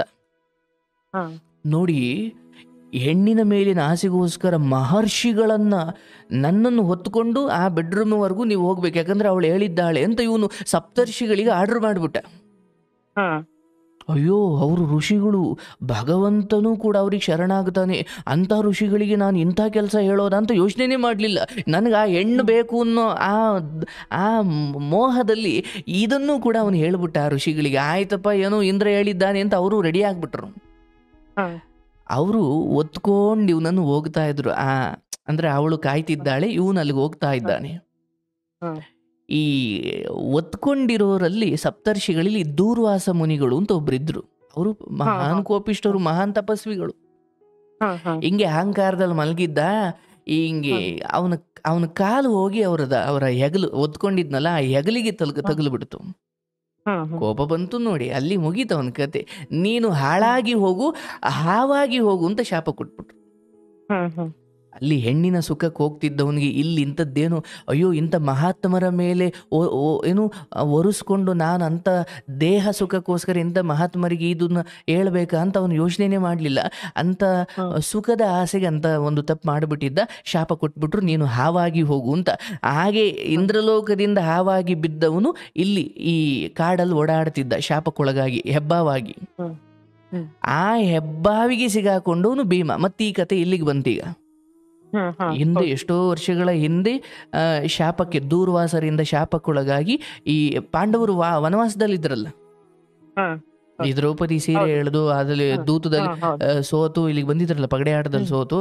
ಆ ಸಮಯದಲ್ಲಿ ಭೀಮನನ್ನ, ಯಾಕಂದ್ರೆ ಅಲ್ಲಿ ಶಾಪ ಕೊಟ್ಟ ಮುನಿಗಳೇ ಆ ಶಾಪದ ಪರಿಹಾರವನ್ನು ಹೇಳಿದ್ರು. ಅಯ್ಯೋ, ಶಾಪ ಏನು ಕೊಟ್ರಿ, ಇದರಿಂದ ಪರಿಹಾರ ಹೆಂಗೆ ಅಂದ್ರೆ, ನಿಮ್ಮದೇ ವಂಶದ ಮುಂದೆ ಯುಧಿಷ್ಠಿರ ಅಂದರೆ ಧರ್ಮರಾಯ, ಭೀಮ, ಅರ್ಜುನ, ನಕುಲ, ಸಹದೇವ ಅಂತ ಮುಂದೆ ಬರ್ತಾರಂತ ಮಹನೀಯರು. ಹಾಗೆ ಧರ್ಮರಾಯನ ಉಪದೇಶದಿಂದ ಮುಂದೆ ನಿನ್ನ ಶಾಪ ವಿಮೋಚನೆ ಆಗುತ್ತೆ ಅಂತ ಶಾಪ ಕೊಟ್ಟು ಅವನು ಭೂಮಿಗೆ ಬಿದ್ದಿರ್ತಾನೆ, ಆವಾಗ ಓಡಾಡ್ತಿರ್ತಾನೆ ಹಬ್ಬವಾಗಿ. ಹಾಗೆ ಒಂದು ದಿನ ಯಾರೋ ಸ್ವಾಮಿ ಹಿಂಗೆ ಯಾವುದೋ ಒಂದು ಜಿಂಕೆ ನಮಗೆ ಅಥವಾ ಯಾವುದೋ ಪ್ರಾಣಿ ತೊಂದರೆ ಕೊಡ್ತಾ ಇದೆ ಅಂತ ಭೀಮನಿಗೆ ಬಂದು ಹೇಳ್ತಾರೆ ಆ ಕಾಡಲ್ಲಿರೋರು. ಆಯಿತು, ಅದರಿಂದ ನಿಮ್ಮನ್ನು ಕಾಪಾಡ್ತೀನಿ ಅಂತ ಬೇಟೆ ಆಡ್ಲಿಕ್ಕೆ ಬರ್ತಾನೆ. ಆ ಸಮಯದಲ್ಲಿ ಹೆಬ್ಬ ಅವನನ್ನು ಗಟ್ಟಿಯಾಗಿ ಹಿಡ್ಕೊಂಡ್ಬಿಡ್ತಾ, ಅಳ್ಳಾಡಕ್ಕೆ ಬಿಡಲ್ಲ ಅವನ್ನ. ಆಗ ಯಾಕಂದ್ರೆ ಅವನಿಗೆ ಶಾಪ ವಿಮೋಚನೆ ಆಗಬೇಕು. ಭೀಮನ್ ಇಟ್ಕೊಂಡ್ರೆ ಅವ್ರ ಅಣ್ಣ ಯುಧಿಷ್ಠಿರ ಬರ್ತಾನೆ, ಅವಾಗ ಅವನ ಜೊತೆ ಮಾತುಕತೆ ಆಗಿ ಶಾಪ ವಿಮೋಚನೆ ಆಗುತ್ತೆ. ಹಾ ಸೊ ಅಲ್ಲಿ ಬಂದಾಗ ಭೀಮ ಯಾವುದಕ್ಕೂ ಸೋಲ್ಲದೆ ಇರೋನು ಒಂದು ಹೆಬ್ಬಾವು ಅವನನ್ನು ಹಿಡ್ಕೊಂಡಿದೆ ಅಂದರೆ ನೀವು ಖಂಡಿತ ಬರೀ ಹೆಬ್ಬಾವಲ್ಲ, ನೀವು ಯಾರೋ ಮಹನೀಯರು ಇರ್ತೀರಿ, ಏನು ಕತೆ ಅಂತ ಯುಧಿಷ್ಠಿರ ಅಣ್ಣ ಕೇಳ್ತಾನೆ, ನನ್ನ ತಮ್ಮನ ಯಾಕೆ ಹಿಂಗೆ ಹಿಡ್ಕೊಂಡಿದ್ದೀರಾ? ಆಗ ಅವನು ಹೇಳ್ತಾನೆ, ನಾನು ಹೀಗೆ ಇಂದ್ರ ಆಗಿದ್ದೆ, ಇಂದ್ರನ ಹೆಂಡತಿಗೆ ಆಸೆ ಪಟ್ಟೆ, ಅಲ್ಲಿ ಮಹರ್ಷಿಗಳಿಗೆ ನನ್ನ ಕಾಲು ತಗುಲಿಬಿಡ್ತು, ಅವರು ಶಾಪ ಕೊಟ್ಟರು, ನಾನಿಲ್ಲಿ ಹೆಬ್ಬಾವಾಗಿ ಬಿದ್ದಿದ್ದೆ. ಈಗ ನಾನು ಕೇಳೋ ಪ್ರಶ್ನೆಗಳಿಗೆ ನೀನು ಉತ್ತರ ಕೊಟ್ಟರೆ ನಾನು ನಿನ್ನ ತಮ್ಮನ್ನು ಬಿಡ್ತೀನಿ, ನನ್ನ ಶಾಪನೂ ವಿಮೋಚನೆ ಆಗುತ್ತೆ ಅಂತ. ಹಾ ಗುರುಗಳೇ. ಸರಿ, ಆ ಮಾತಿನಲ್ಲಿ ಅಂದರೆ ತುಂಬ ವಿಚಾರಗಳು ಬರ್ತವೆ, ಅದನ್ನು ನಮ್ಮ ಮಹಾಭಾರತದಲ್ಲಿ ಅದೊಂದು ಅದ್ಭುತ ಜೀವನ ಸಂದೇಶ. ಬಟ್ ಅದರಲ್ಲೊಂದು ಪ್ರಶ್ನೆ ಬರುತ್ತೆ, ಯಾರಿಗೆ ಸದ್ಗತಿ ಸಿಗುತ್ತೆ ಅಂತ ಈ ಧರ್ಮರಾಯ ಆ ಹಾವನ್ನೇ ಕೇಳ್ತಾನೆ, ಯಾರಿಗೆ ಸದ್ಗತಿ ಸಿಗುತ್ತೆ ಅಂತ. ಹಾ ಗುರುಗಳೇ. ಈಗ ನಾವು ಯಾರಾದರೂ ಸತ್ರೆ ಓಂ ಶಾಂತಿ ಅಥವಾ ಸದ್ಗತಿ ಅಂತ ಹಾಕ್ತೀವಿ. ಹೌದು ಹೌದು ನಾವು ಹೌದು. ಒಂದು ಮಾತ್ರಕ್ಕೆ ಪಾಪಿಗಳಿಗೂ ಸದ್ಗತಿ ಸಿಗ್ಲಿಕ್ಕೆ ಸಾಧ್ಯನಾ? ಇಲ್ಲ. ಸದ್ಗತಿ ಇಲ್ಲ, ಯಾರಿಗೆ ಹೌದು. ಸಿಗುತ್ತೆ ಅಂದರೆ, ಯಾರು ಬದುಕಿದ್ದ ಸಮಯದಲ್ಲಿ ತನಗೆ ನೋವು ಕೊಟ್ಟವರನ್ನೂ ಕ್ಷಮಿಸ್ತಾನೋ, ಹ್ಮ್ ಯಾರು ದಾನ ಹೌದು. ಧರ್ಮಗಳನ್ನು ಮಾಡಿರ್ತಾನೋ, ಯಾರು ಸತ್ಯವನ್ನೇ ಅಪ್ಪಿಕೊಂಡಿರ್ತಾನೋ, ಮತ್ತು ಯಾರು ಕ್ಷಮಾಗುಣವನ್ನು ಹೊಂದಿರ್ತಾನೋ, ಮತ್ತು ಯಾರು ಶುದ್ಧ ಚಾರಿತ್ರ್ಯನಾಗಿ ತನ್ನ ಸುಖವನ್ನು ತ್ಯಜಿಸಿಯಾದರೂ ಇನ್ನೊಬ್ಬರಿಗೆ ದುಃಖ ಕೊಡುವುದು, ಇನ್ನೊಬ್ಬರಿಗೆ ಕೆಡುಕನ್ನು ಬಯಸುವುದು, ಅಥವಾ ಹಳೆಯ ಯಾವುದೋ ದುಃಖವನ್ನು ನೆನಪಿಟ್ಟುಕೊಂಡು ಅವರಿಗೆ ದುಃಖ ಕೊಡುವುದು, ಇವರೆಲ್ಲರಿಗೂ ಸದ್ಗತಿ ಸಿಗುವುದಿಲ್ಲ. ಯಾರು ಸತ್ಯ ಮಾತಾಡ್ತಾನೆ, ಹಿತವಾಗಿ ಮಾತಾಡ್ತಾನೆ, ಪ್ರಿಯವಾಗಿ ಮಾತಾಡ್ತಾನೆ, ಅಂದರೆ ಹಿತವಾಗಿ ಮಾತಾಡಬೇಕು ಅಂದರೆ ಸುಳ್ಳು ಹೇಳೋದಲ್ಲ, ಸತ್ಯವನ್ನೇ ಪ್ರಿಯವಾಗಿ ಹೇಳಬೇಕು. ಹೌದು ಹೌದು. ಈಗ ನಿಮಗೆ ಈಗ ನಿಮಗೆ ಏನೋ ಕಣ್ಣು ಪ್ರಾಬ್ಲಮ್ ಆಗಿ ಕನ್ನಡಕ ಹಾಕೊಂಡು ಸ್ಟೇಜ್ ಬಂದ್ಬಿಟ್ಟಿದೆ, ಹ್ಮ್ ಸೋಡಾ ಬುಟ್ಟಿ ಅಂದ್ಕೊಳ್ಳೋದು, ಇದು ಸತ್ಯ ಹೌದು, ಆದರೆ ದುಃಖ ಈ ಥರ ಹೌದು ಹೇಳ್ಬಾರ್ದು. ಹೌದು ಹೌದು ಹೌದು. ಕಣ್ಣು ಪ್ರಾಬ್ಲಮ್ ಆಗಿರ್ಬೋದು, ಬಟ್ ಕನ್ನಡಕ ಹಾಕೊಂಡಾಗ ನೀನು ಎಷ್ಟು ಚೆನ್ನಾಗಿ ಕಾಣ್ತಿ ಗೊತ್ತಾ? ಕನ್ನಡಕ ಹಾಕಿಕೊಂಡಿರೋದನ್ನೂ ಸತ್ಯನೂ ಹೇಳಿದೆ, ಬಟ್ ಪ್ರಿಯವಾಗುವಂತೆ ಹೇಳಿದೆ. ಹೌದು ಯಾರು ಸತ್ಯವನ್ನು ಪ್ರಿಯವಾಗುವಂತೆ ಹೇಳ್ತಾರೋ ಅವರು ಭಗವಂತನಿಗೆ ಅಚ್ಚುಮೆಚ್ಚು. ಅಂದರೆ ನಾನಿದನ್ನು ಯಾಕೆ ಹೇಳಿದೆ ಅಂದರೆ, ನಿಮಗೆ ಬದುಕಿದ್ದಾಗಲೂ ಮತ್ತು ಸತ್ತ ನಂತರವೂ ಸದ್ಗತಿ ಸಿಗಬೇಕು, ನೀವು ಭಗವಂತನಿಗೆ ಪ್ರಿಯವಾಗಬೇಕು ಅಂದರೆ ಯಾವುದೋ ಹಳೆಯ ವಿಚಾರಗಳನ್ನಿಟ್ಟುಕೊಂಡು ನಿನ್ನ ಸಮಾನ ವಯಸ್ಕರಲ್ಲಿ ದ್ವೇಷ ಸಾಧಿಸು ಒಂದು ವೇಳೆ, ಆದರೆ ಹಿರಿಯರಲ್ಲಿ, ರೋಗಿಗಳಲ್ಲಿ, ಚಿಕ್ಕ ಮಕ್ಕಳಲ್ಲಿ ದ್ವೇಷ ಸಾಧಿಸಬಾರ್ದು. ಈಗ ನಿನ್ನ ಅತ್ತೆ ಮಾವ ಎಲ್ಲಿಗೆ ಬರ್ತಾರೆ? ಹಿರಿಯರಲ್ಲಿಗೆ ಬರ್ತಾರೋ, ಅಥವಾ ವಯಸ್ಸಾದವರಲ್ಲಿಗೆ ಬರ್ತಾರೋ, ರೋಗಿಗಳಿಗೆ ಬರ್ತಾರೋ, ಚಿಕ್ಕ ಮಕ್ಕಳಿಗೆ ಬರ್ತಾರೋ, ಅಥವಾ ಬುದ್ಧಿಮಾಂದ್ಯರು, ಇವರ ಕುರಿತು ಯಾವ ದ್ವೇಷವನ್ನು ಮನುಷ್ಯ ಇಟ್ಟುಕೊಳ್ಬಾರ್ದು. ಈಗ ನಿನ್ನ ಪ್ರಶ್ನೆ, ನಿನ್ನ ಹಿರಿಯರು ಅರ್ಥಾತ್ ಅತ್ತೆ ಮಾವ ಅವರ ನೋವುಗಳನ್ನು ನೀನು ಹೇಳಿದ್ದಾಯಿತು, ಅದರ ಕ್ರೂರತೆಯನ್ನು ನಾನು ಅರ್ಥ ಮಾಡಿಕೊಂಡಿದ್ದಾಯಿತು, ಆದರೆ ನಿನ್ನ ಬಾಯಿಂದಲೇ ಬಂತು. ಈ ದಿನ ನಾವು ಕ್ಷಮಾಗುಣವನ್ನು ಅಥವಾ ಕ್ಷಮೆಯನ್ನು ನಾವು ಕೊಡದೆ ಹೋದರೆ ನಮಗೂ ನಮ್ಮ ದೇಹನೂ ಹಿಂಗೆ ಇರುತ್ತಾ? ನಮಗೂ ವಯಸ್ಸಾಗುತ್ತೆ. ನಿನ್ನ ತಾಯಿದು ಬಿಟ್ಬಿಡು, ನಿನಗೆ ವಯಸ್ಸಾಗುತ್ತೆ. ನಿನಗೂ ಒಂದು ದಿವಸ ಸೊಸೆ, ನಿನಗೂ ಒಂದು ದಿವಸ ನೀನು ಅತ್ತೆ ಮಾವನ ಸ್ಥಾನಕ್ಕೆ ಹೋಗ್ತೀಯಾ, ನೀನು ವಯಸ್ಸಾಗುತ್ತೆ, ನಿನಗೂ ಏನೋ ಒಂದು ಕಡೆಗಾಲ ಅಂತ ಬರುತ್ತಲ್ಲವ, ಅಲ್ಲಿ ನೀನು ದುಃಖ ಅನುಭವಿಸೋದು ಬೇಡ. ಈ ಸಮಯದಲ್ಲಿ ಹಬ್ಬ ಅಂದರೆ ಏನು? ಅವ್ರಿಗೆ ಅಡುಗೆ ಮಾಡಿಡಬೇಕು. ಅಡುಗೆ ಮಾಡಿಟ್ರೆ ಸಾಲದು, ಅವ್ರ ಕೋಪ ಅವ್ರು ಸಾಧಿಸ್ಲಿ. ನಿನ್ನ ಕರ್ಮ ಕಳ್ಕೊಳಕ್ಕಾದರೂ ಪ್ರೀತಿಯಿಂದ ಊಟ ಮಾಡಿ ಬನ್ನಿ ಅಂತ ಕರಿ. ಈಗ ನೀನು ಅಡುಗೆ ಮಾಡಿಡ್ತಿದೀಯಾ, ಬಟ್ ಇನ್ನೊಂದು ಪ್ರೋಸೆಸ್ ಆಗಬೇಕು, ಏನು? ಊಟಕ್ಕೂ ಕರಿಬೇಕು. ಅಡುಗೆ ಮಾಡಿ ಇಟ್ಬಿಟ್ಟು ಊಟಕ್ಕೆ ಕರೀಲಿಲ್ಲ ಅಂದರೆ ಅದು ಪುಣ್ಯದ ಲೆಕ್ಕಕ್ಕೆ ಬರೋದೇ ಇಲ್ಲ. ಅಡುಗೆ ಮಾಡಿಟ್ಟೆ ಅವರು ಬೇಕಾದ್ರೆ ಉಣ್ಕೊಬೋದು ಅಂದರೆ, ಊಟಕ್ಕೆ ಕರೀದೇ ಇದ್ದರೆ ಏನು ಪಾಪವೋ, ಹೀಗೆ ಅಡುಗೆ ಮಾಡಿ ಇಟ್ಬಿಟ್ಟು ನೀನು ಕರೀಲಿಲ್ಲ ಅಂದರೆ ಅದು ಪಾಪವೇ. ಹಾಗಾಗಿ ನಿನಗೆ ಹೇಳೋದವ ನಾನು, ಹಿರಿಯರ ಕುರಿತು ಅವ್ರು ಏನೇ ಮಾಡಿರಲಿ ಅವರವರವರು ಅದನ್ನು ಅನುಭವಿಸ್ಕೊಳ್ತಾರೆ. ನೀನು ಕ್ಷಮಿಸಿದ ಮಾತ್ರಕ್ಕೆ ಅವ್ರ ಪಾಪಗಳು ಅಥವಾ ಅವರ ಹಳೆಯ ಕರ್ಮಗಳು ಅವು ಫಲ ಕೊಡದೆ ಸಾಯೋದಿಲ್ಲ. ಅದನ್ನು ಅವ್ರು ತಿನ್ನಲಿ, ಅದು ನಿನಗೆ ಹಾಕಬೇಕು. ನೀನೇನು ಮಾಡು, ಇಷ್ಟು ದಿನ ಹೆಂಗೆ ನೋಡಿಕೊಂಡು ಏನು ಬೈದಂಥ ಕಾಲಕ್ಕೆ ಅಥವಾ ಏನೋ ಮನಸ್ತಾಪಗಳು ಇದ್ದ ಕಾಲದಲ್ಲೇ ಚೆನ್ನಾಗಿ ನೋಡ್ಕೊಂಡಿದ್ದು, ಇನ್ನು ಅವ್ರು ಬಿದ್ದೋಗೋ ಕಾಲ, ಈಗ ಯಾಕೆ ಕೆಟ್ಟವಳಾಗ್ತೀಯಾ? ಏನೊಂಚೂರು ಅಹಂಕಾರವನ್ನು ತೊರೆದು, ಹಳೆಯ ದ್ವೇಷಗಳನ್ನು ತೊರೆದು ಬನ್ನಿ ಊಟ ಮಾಡಿ ಅಷ್ಟೇ. ತಂದೆ ನೀನು ಏನು ಪಾನಿಪುರಿ ಗೋಬಿ ಅಂತ ಏನೋ ಹೇಳಿದೆ, ಅದನ್ನು ತಂದಾಗ ತಗೊಳ್ಳಿ ನೀವು ತಿನ್ನಿ, ತಗೊಳ್ಳಿ ನೀವು, ಅವ್ರ ಕಡೆಯಿಂದ ಬೈಯೋದು ನಿಲ್ಲುತ್ತಾ? ಇಲ್ಲ. ನಾನೇ ಹೇಳ್ತೀನಿ, ಅವ್ರು ಈಗಲೇ ಅದನ್ನು ನಿಲ್ಲಿಸಲ್ಲ. ಅವ್ರು ಏನೋ ಹುಡುಕಿ ನಿನ್ನನ್ನು ಬೈಯೋದು, ನಿನ್ನನ್ನು ದೂಷಿಸೋದು ಅವ್ರು ಮಾಡೇ ಮಾಡ್ತಾರೆ.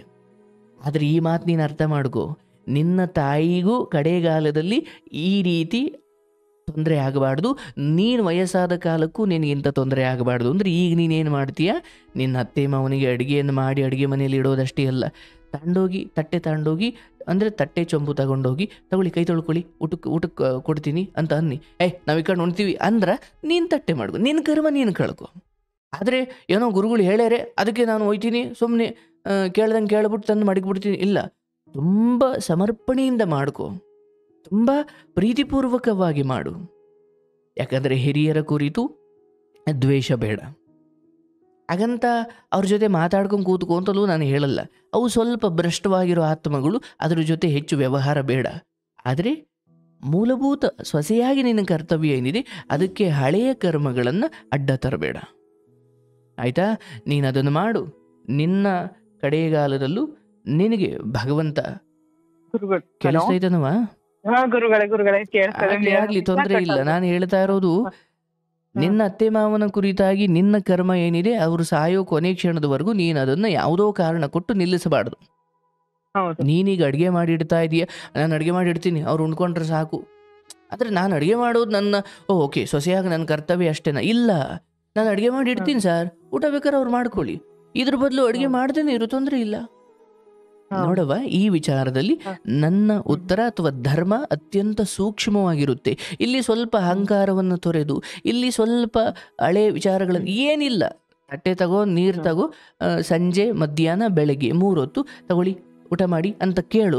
ಇಲ್ಲ ಅವ್ರು ಅದೇ ಶಡುಕು ಬುದ್ಧಿ ತೋರಿಸಿದ್ರ ನಾ ಮಾಡ್ಕೋತೀನಿ ನೀನೇನು ತೋರಿಸೋದು ಅಂತಂದ್ರೆ ನೀನು ನಿನ್ನ ಕರ್ಮ ಕಳ್ಕೊಂಡಿದೀಯ ಅಷ್ಟೇ. ಯಾಕಂದ್ರೆ ನಿನಗೂ ಒಂದು ಕಡೆಗಾಲ ಅಂತ ಇದೆ. ಯಾಕಂದ್ರೆ ನಾವು ಅವರು ಮಾಡಿದ್ರು ಅಂತ ನಾನು ಮಾಡಿದೆ, ಮತ್ತೆ ಅವ್ರಿಗೂ ನಿನಗೂ ಏನು ವ್ಯತ್ಯಾಸ? ಬೇಡವ. ಈ ವಿಚಾರದಲ್ಲಿ ನನ್ನ ಅಮ್ಮ ಅಪ್ಪ ಅಥವಾ ನನ್ನ ಅಮ್ಮ, ನನ್ನ ಅಜ್ಜಿ ತಾತ ನನ್ನ ಅಮ್ಮನನ್ನು ಹಂಗೆ ಬೈದರೂ ಕೂಡ ನನ್ನ ಅಮ್ಮ ಅವ್ರಿಗೆ ಊಟ ಕೊಡೋದನ್ನು ನಿಲ್ಲಿಸಿರ್ಲಿಲ್ಲ, ಪ್ರೀತಿಯಿಂದ ನಡ್ಕೊಳ್ಳೋದನ್ನು ನಿಲ್ಲಿಸಿರ್ಲಿಲ್ಲ ಅಂತ ನಿನ್ನ ಮಗಳೋ ಇವ್ರು ಯಾರೋ ನೋಡ್ತಾ ಇರ್ತಾರೆ. ಮುಂದೆ ಅವ್ರಿಗೆ ಅದು ಅರಿವಿಗೆ ಬರುತ್ತೆ. ಇದೊಂದು ಊಟ ಎಲ್ಲ ಅದ್ಭುತವಾಗಿ ಮಾಡ್ಕೊಂಡು ಬಂದಿದೀಯ, ಇಲ್ಲಿ ಒಂಚೂರು, ಯಾಕಂದರೆ ಧರ್ಮ ನಿನ್ನ ದೃಷ್ಟಿಯಲ್ಲಿ ಇಲ್ಲ, ಅವ್ರು ಹೆಂಗಿರ್ತಾರೋ ನಾನು ಹಂಗೆ ಇರ್ತೀನಿ, ಅದು ಹೊರಗಡೆ ಶತ್ರುಗಳ ಹತ್ರ ಹಂಗೆ ತೋರಿಸು. ಬಟ್ ಮನೆಯ ಹಿರಿಯ ಜೀವಿಗಳು ಬಂದಾಗ ಅವ್ರ ಕರ್ಮ ಅವ್ರ ಕೆಟ್ಟ ಬುದ್ಧಿ ಅವ್ರು ತೋರಿಸ್ಲಿ, ನಿನ್ನ ಒಳ್ಳೆ ಬುದ್ಧಿ ಅಂದರೆ ನೀನು ಗುಲಾಬಿ ಗಿಡಕ್ಕೆ ಥೂ ಅಂತ ಉಗಿದ್ರು ಕೂಡ ಅದು ಹೂವು ಕೊಡೋದು ನಿಲ್ಲಿಸ್ತಾ? ಇಲ್ಲ. ನೀನು ಜೇನು ಗೂಡಿಗೆ ಬೆಂಕಿ ಇಟ್ಟರೋ ತುಪ್ಪ ಕೊಡೋದು ನಿಲ್ಲಿಸ್ತಾ? ಹಂಗೆ ಅವ್ರದ್ದು ನಿನ್ಗೆ ವಿಷ ಕಾರ್ಲಿ ಏನು ತೊಂದರೆ ಇಲ್ಲ, ಆಳೆ ಮುಂದೆ ಬಂದುಬಿಟ್ಟಿದಿ ಇನ್ನೊಂದು ಎಷ್ಟು ದಿನ ನಾವ.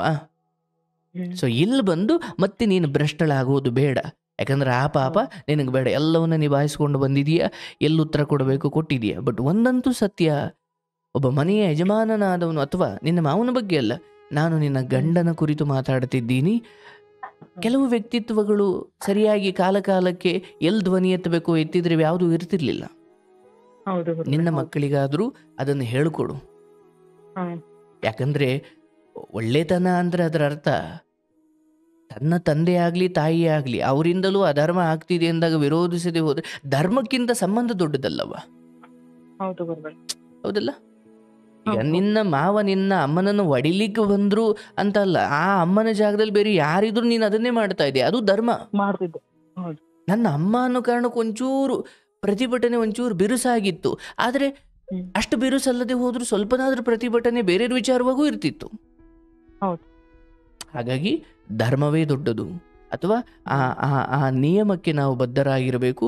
ಇಲ್ಲಿ ಅತ್ತೆ ಮಾವನ ವಿಚಾರವಾಗಿ ನೀನು ಎಷ್ಟೆಲ್ಲ ಮಾಡ್ಕೊಂಡು ಬಂದಿದ್ದೀಯ, ಎಷ್ಟೆಲ್ಲ ಎದುರಿಸ್ಕೊಂಡು ಎಂತೆಂಥ ಬೆಂಕಿ ಉಂಡೆಗಳನ್ನೇ ನುಂಗ್ಕೊಂಡು ಬಂದವಳು, ಇಲ್ಲಿ ಬಂದು ಊಟಕ್ಕೆ ಕೊಡೋ ವಿಚಾರದಲ್ಲಿ ಎಡವಟ್ಟಾಗೋದು ಬೇಡ. ಅವ್ರಿಗೆ ಸ್ನಾನ ಮಾಡ್ಕೊ ಬನ್ನಿ, ನೀರು ಕಾಸಿದ್ದೀನಿ, ಬನ್ನಿ ಊಟ ಮಾಡಿ, ಅಡುಗೆ ಆಗಿದೆ, ಹಿಂಗೆ 7 ಮಕ್ಳ ಕೈಲಿ ಊಟ ಕೊಟ್ಕೊಳ್ಸು. ಬಟ್ ನಾನು ಮಾಡಿಬಿಟ್ಟು ಸುಮ್ಮನಾದೆ ಅನ್ನೋ ಈ ಬುದ್ಧಿಯನ್ನು ಮುಂದುವರಿಸಬೇಡ.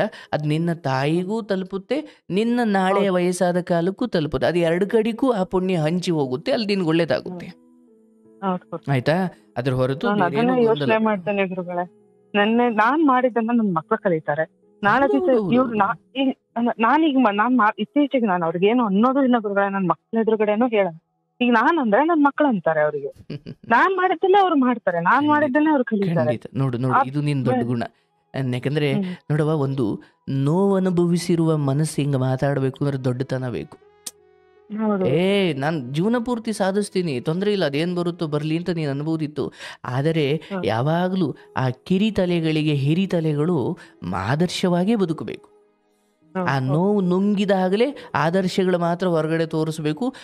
ಕೆಲವು ಅಸಹನೀಯ ವಿಚಾರಗಳನ್ನು ನಿಮ್ಮೊಳಗಡೆ ಈಶ್ವರ ವಿಷವನ್ನು ನುಂಗಿ ವಿಷಕಂಠನಾದ ಹಾಗೆ ನೀನು ಕೆಲವು ಈ ಅವಮಾನಗಳನ್ನು ಬೇಡವ, ಅದು ಹಿರೀ ವಯಸ್ಸಿಗೆ ಅವ್ರ ಜೊತೆ ಈಗ ಅಬ್ಬಬ್ಬ ಅಂದರೆ ನೀನು ರಂಪಾಟ ಮಾಡಿ ಎಲ್ಲರನ್ನು ಕರೆಸಿ ಅವ್ರನ್ನ ತುಂಬ ಕೆಟ್ಟ ತಪ್ಪಿತಸ್ಥ ಜಾನದಲ್ಲಿ ನಿಲ್ಲಿಸ್ಬೋದು, ಮತ್ತು ಅವರು ಅದಕ್ಕೆ ಯೋಗ್ಯರಿದ್ದಾರೆ ಕೂಡ. ಹ್ಮ್ ಬಟ್ ಅದನ್ನು ಮಾಡೋದ್ರಿಂದ ಕಡೆಗೆ ನೀನೇ ಪಶ್ಚಾತ್ತಾಪ ಪಡ್ತೀಯ. ಹೌದು ಗುರುಗಳೇ. ನಾವು ಹೋರಾಟ ಮಾಡಬೇಕು ಅಂದರೂ ನಮ್ಮ ಸರಿಸಮನವಾಗಿರ್ಬೇಕಲ್ವ ಅವರು. ಹೌದು ಹೌದು ಹೌದು ಬೇಡ ಈ ವಿಚಾರದಲ್ಲಿ ಹೌದು ನೀನೇ ಹೇಳ್ದಂಗೆ ನಿನ್ನ ಮನೆಯ ಚಿಕ್ಕ ಚಿಕ್ಕ ಸಂತಾನಗಳು ಅದನ್ನು ಗಮನಿಸ್ತಾ ಇರ್ತವೆ. ಮುಂದೆ ಅವುಗಳ ವರ್ತನೆ ರೂಪದಲ್ಲಿ ಅವೆಲ್ಲ ವ್ಯಕ್ತವಾಗ್ಲಿಕ್ಕೆ ಶುರುವಾದಾಗ ಅಯ್ಯೋ ಇದು ನಾವೇ ಹಾಕಿದ ಗೊಬ್ಬರ ಅಲ್ವಾ ಅಂತ ಅವತ್ತು ಪಶ್ಚಾತ್ತಾಪ ಪಡಬೇಕಾಗುತ್ತೆ. ಹೌದು ಹೌದು ಆಯಿತು, ನಿನ್ನ ತಾಯಿ, ನಿನ್ನ ತಮ್ಮ ಮತ್ತು ಅವನಿಗೆ ಸಿಕ್ಕಿರೋ ಹೆಂಡತಿ, ಅಲ್ಲಿ ಧರ್ಮ ನಡೀತಾ ಇದೆ, ಇಲ್ಲೂ ಕೂಡ ನೀನು ಆ ಧರ್ಮವನ್ನು ಪಾಲಿಸು. ಆ ಕಡೆಯಿಂದ ವಿಷ ಉಗುಳೋದು ನಿಲ್ಲುತ್ತಾ? ಖಂಡಿತ ನಿಲ್ಲಲ್ಲ, ನಾನೇ ಸ್ಪಷ್ಟವಾಗಿ ಹೇಳ್ತೀನಿ. ಇಲ್ಲ ಆದರೆ ಗುರುಗಳೇ, ನಿಲ್ಲಲ್ಲ. ಅವ್ರು ಏನಾದರೂ ಮಾಡಲಿ, ಈಗ ನೀನು ಈ ನನ್ನ ಒಂದು ಒಬ್ಳಿಗೆ ಅಂತಲ್ಲ ಸಂಸಾರವನ್ನ ಗುರುಗಳೇ, ಆ ಅವ್ರು ಏನ್ ಗೊತ್ತಾ ಗುರುಗಳೇ, ನನ್ನ ಒಬ್ಳಿಗೆ ಅಷ್ಟೇ ಅಲ್ಲ, ರೋಡಲ್ಲಿ ಓಡಾಡೋರಿಗೆಲ್ಲಾನು ಹಂಗೆ ಬೈತಾರೆ ಗುರುಗಳೇ. ಈಗ ಒಬ್ಬ ಮನುಷ್ಯನ ಎಕ್ಸಾಂಪಲ್ ಈಗ ಏಯ್ ಬರಲ್ಲ ಇಲ್ಲಿ, ಅದು ಅವಾಚ್ಯ ಪದಗಳಿಂದ ಕರೆಯೋದು, ಹಿಂಗೆ ಬರೋ ಇಲ್ಲಿ ಅನ್ನೋದು, ಅವ್ರ ಹೆಸರಿಗೆ ಅಂದ್ರೆ ನೋಡುವ, ಯೂಸ್ ಮಾಡ್ತಾರೆ. ತಿರುಗ್ತಾ ಇರೋ ಮಿಕ್ಸಿಗೆ ನೀನು ಕೈ ಕೊಟ್ರು ನಾನು ಕೈ ಕೊಟ್ರು ಅದು ಕೆಲಸ ಅದು ಮಾಡೇ ಮಾಡುತ್ತೆ. ಹೌದು ಅಯ್ಯೋ ಇದು ನಮ್ಮ ಓನರು ಅಥವಾ ಇದು ಹೊರಗಡೆ ಅವನು ಅಂತ ಭೇದ ಭಾವ ಮಾಡುತ್ತಾ? ಹೌದು ಅವುಗಳ ಗುಣವೇ ಅದು. ಹ್ಮ್. ಹುಲಿ, ಸಿಂಹ ಅಥವಾ ಈ ಸೈತಾನ ಬುದ್ಧಿ ಇರೋರಿಗೆ ಯಾರಾದ್ರೆ ಏನವ, ಒಬ್ಬ ಕಾಮುಕನಿಗೆ ನನ್ಗೆ ಡಿವೈಡ್ ಆಗಿ ಹೊರಗ್ ಬರುವಾಗ ಒಂದು ಮಾತು ಅಂತ ಕಳಿಸಿದ್ರು ಗುರುಗಳೇ, ನಾನು ಒಟ್ಟಿಗಿದ್ದೆ ನನ್ನ ಕುಟುಂಬದಲ್ಲಿ. ನೀವು ಬೇರೆ ಆಗಿ ನೀವು ಹೆಂಗ್ ಬದುಕು ಹಳ್ಳಿ ತೋರಿಸ್ತೀರಾ ಅಂತ. ಬದಲೇ ಹೇಳ್ತಾರೆ, ಮಾಡ್ಕೊಂಡ್ ತಿಂದಾಗ ಹೇಳ್ತೀನಿ ನಿಮಗೆ, ದುಡ್ಕೊಂಡ್ ತಿಂದಾಗ ನಿಮಗೆ ಉದ್ಧಾರ ಹೇಳ್ತೀನಿ, ಆದಾಗ ಹೇಳ್ತೀನಿ ಅಂತ. ಹಾ ನಿನ್ ಸೊಸೆ ನಿಮಗೆ ಅನ್ನ ಹಾಕ್ದಾಗ ಹೇಳ್ತೀನಿ ಅಂತ. ಇದು ಒಂದು ಮಾತು ನನಗೆ ಬಹಳ, ನಾನು ಈ ಪದಕ್ಕೆ ನಾನು ಬಾಯಿ ಆಗಬಾರ್ದು ಅಂತ ಬಹಳ Great, ಹೆಚ್ಚು great. ಕಮ್ಮಿ ಕೂಡ ನಾನು 6 ವರ್ಷ ನಾನು ಅವ್ರು ಏನೇ ಅಂದ್ರು ನಾನು ಒಂದು ತುಟುಕ್ ಪಿಟಕ್ ಅಂದೆ ಸುಮ್ಮನೆ ಇದ್ದೆ ಗುರುಗಳೇ. ಅಕ್ಕಪಕ್ಕ ಜನ ಸಹನೆ ಕೇಳಿದ್ದಾರೆ. ಮಾಡವ್ವ, ಸಹನೆ ಮಾಡೋದು ಕಲ್ತ್ಕೋ. ಇನ್ನು ಬಹಳ ಸಂಸಾರದ ನೌಕೆಯಲ್ಲಿ ಮಧ್ಯದಲ್ಲಿ ಬಂದು ನಿಂತಿದ್ದೀಯ ಹೌದು ಗುರು. ಅಲ್ವಾ? ಏನ್ ಗೊತ್ತಾ ಗುರುಗಳೇ, ನಾನ್ ಜಗಳ ಮಾಡಿ ನಾನು ಒಬ್ರ ಹತ್ರ ಹೇಳ್ತೀನಿ, ಅವ್ರೊಬ್ರ ಹತ್ರ ಹೇಳ್ತಾರೆ. ಖಂಡಿತ. ಅವಾಗ ಏನಾಗತ್ತೆ ಗುರುಗಳೇ, ಅವ್ರಿಗೆ ಒಂಥರ ಹಚ್ಕೊಡ್ತಾರೆ ಜನ, ನನಗೆ ಒಂಥರ ಹಚ್ಕೊಡ್ತಾರೆ. ಈಗ ನೋಡವ್ವ, ನನ್ನ ಹತ್ರ ಚರ್ಚೆ ಮಾಡೋದಲ್ಲ, ಇದು ಹೌದು ಧರ್ಮ ಚರ್ಚೆ. ಇಲ್ಲಿ ಹೌದು ಅವರ ಪರ ಗುರುಗಳೇ, ಹೌದು. ನಿನ್ನ ಪರ ಅನ್ನೋದಕ್ಕಿಂತ ಇಲ್ಲಿ ಧರ್ಮ ಮುಖ್ಯ. ಮತ್ತೆ ಹೌದು. ಇಲ್ಲಿಂದ ಆಚೆಗೆ ಇದು ಎಲ್ಗೂ ಹೋಗಲ್ಲ, ಅಥವಾ ಇದು ಬೇರೆ ಬಣ್ಣ ಬಳ್ಕೊಂಡು ಇನ್ನೇನೂ ಆಗಲ್ಲ. ಅದೇ ಅಲ್ಲ ಅಲ್ಲ, ನೆರೆ ಊರಲ್ಲಿ ಮನೆಯವ್ರ ಜೊತೆ ಗುರುಗಳೇ. ಹೇಳಿದಾಗ ಅಲ್ಲಿ ಎಷ್ಟು ಜನ ನಿನ್ನ ಮನೆ ಬಿದ್ದು ಹೋಗ್ಲಿ ಅಂತ ಕಾಯ್ತಾವ್ರೋ ಏನೋ, ಹೌದು ಗುರುಗಳೇ, ಹೌದು. ಹೌದಲ್ವಾ? ಹಾಗಾಗಿ ಈ ತರ ಗುರುವಿನ ನಾನು ಅದಕ್ಕೆ ನಾನು ಯಾರ ಹತ್ರ ನಂದು ಕೇಳಿಸ್ಕೊಂಡ್ರು ಸಹ ಒಂದು ಪಕ್ಷ ಇಲ್ಲ, ನಾವ್ ಆತರ ಮಾಡೇ ಇಲ್ಲ ಅಂತ ವಾದಿಸ್ತಿದ್ದೆ. ತೀರಾ ಹೊಡೆದಾಗ ನನಗೆ ನೋವಾಗಿ ನಾನು ಇಡೀ ಊರಿಗೆ ಗೊತ್ತಾಗಂಗ್ ಮಾಡ್ಕೊಂಡಿದ್ದೆ. ಆಗ್ಲಿ ಅನ್ಯಾಯವಾಗ ಆ ಊರಿನ ಕೆರೆನ ಅಪವಿತ್ರ ಮಾಡ್ಬಿಡ್ತಿದ್ದಲ್ಲ ನೀನು. ಹಾ. ನಾನು ಒಟ್ಟು ಏನ್ ಗೊತ್ತಾ ಗುರುಗಳೇ, ಅವ್ರು ಕೊನೆಗಾಲದಲ್ಲಿ ಅವ್ರು ಏನಾದ್ರೂ ಮಾಡ್ಲಿ ಗುರುಗಳೇ, ಇನ್ನೂ ನನಗೆ ಹೊಡಿಲೇಬೇಕಾದ್ರೆ ಇದ್ರ ಮುಂದಕ್ಕೂ, ಅವರು ಕೊನೆಗಾಲದಲ್ಲಿ ಅವ್ರ ಕೈಲಿ ಆಗದೆ ಇರುವಾಗ ನಾನು ಅವ್ರಿಗೆ ಎಷ್ಟು ನನ್ನ ಕೈಯಿಂದ ನಾನು ತೃಪ್ತಿಯಾಗಿ ಅವ್ರಿಗೆ ಏನ್ ಸೇವೆ ಮಾಡ್ಬೇಕು ನನ್ನ ಮನ್ಸಲ್ಲಿ ಅದಿದೆ ಗುರುಗಳೇ. ಅದು ನಾನು ಮಾಡು ಖಂಡಿತ ತಾಯಿ, ಮಾಡಿ ಅದು ಸೊಸೆಯಾಗಿ ನಿನ್ನ ಸಂತೋಷವಾಗಿ ಧರ್ಮ ಪ್ರತಿಫಲಾಕ್ಷೆ ಇಲ್ಲದೆ ಮಾಡು. ಒಳ್ಳೆಯ ಮಾತಿನ ಹೌದು ನಿರೀಕ್ಷೆ ಗುರುಗಳೇ. ಬೇಡ, ಒಳ್ಳೆಯ ನಡತೆಯ ನಿರೀಕ್ಷೆ ಬೇಡ, ಅಥವಾ ನಿನ್ನ ಕುರಿತು ಶ್ಲಾಘನೆಯ ನಿರೀಕ್ಷೆ ಬೇಡ.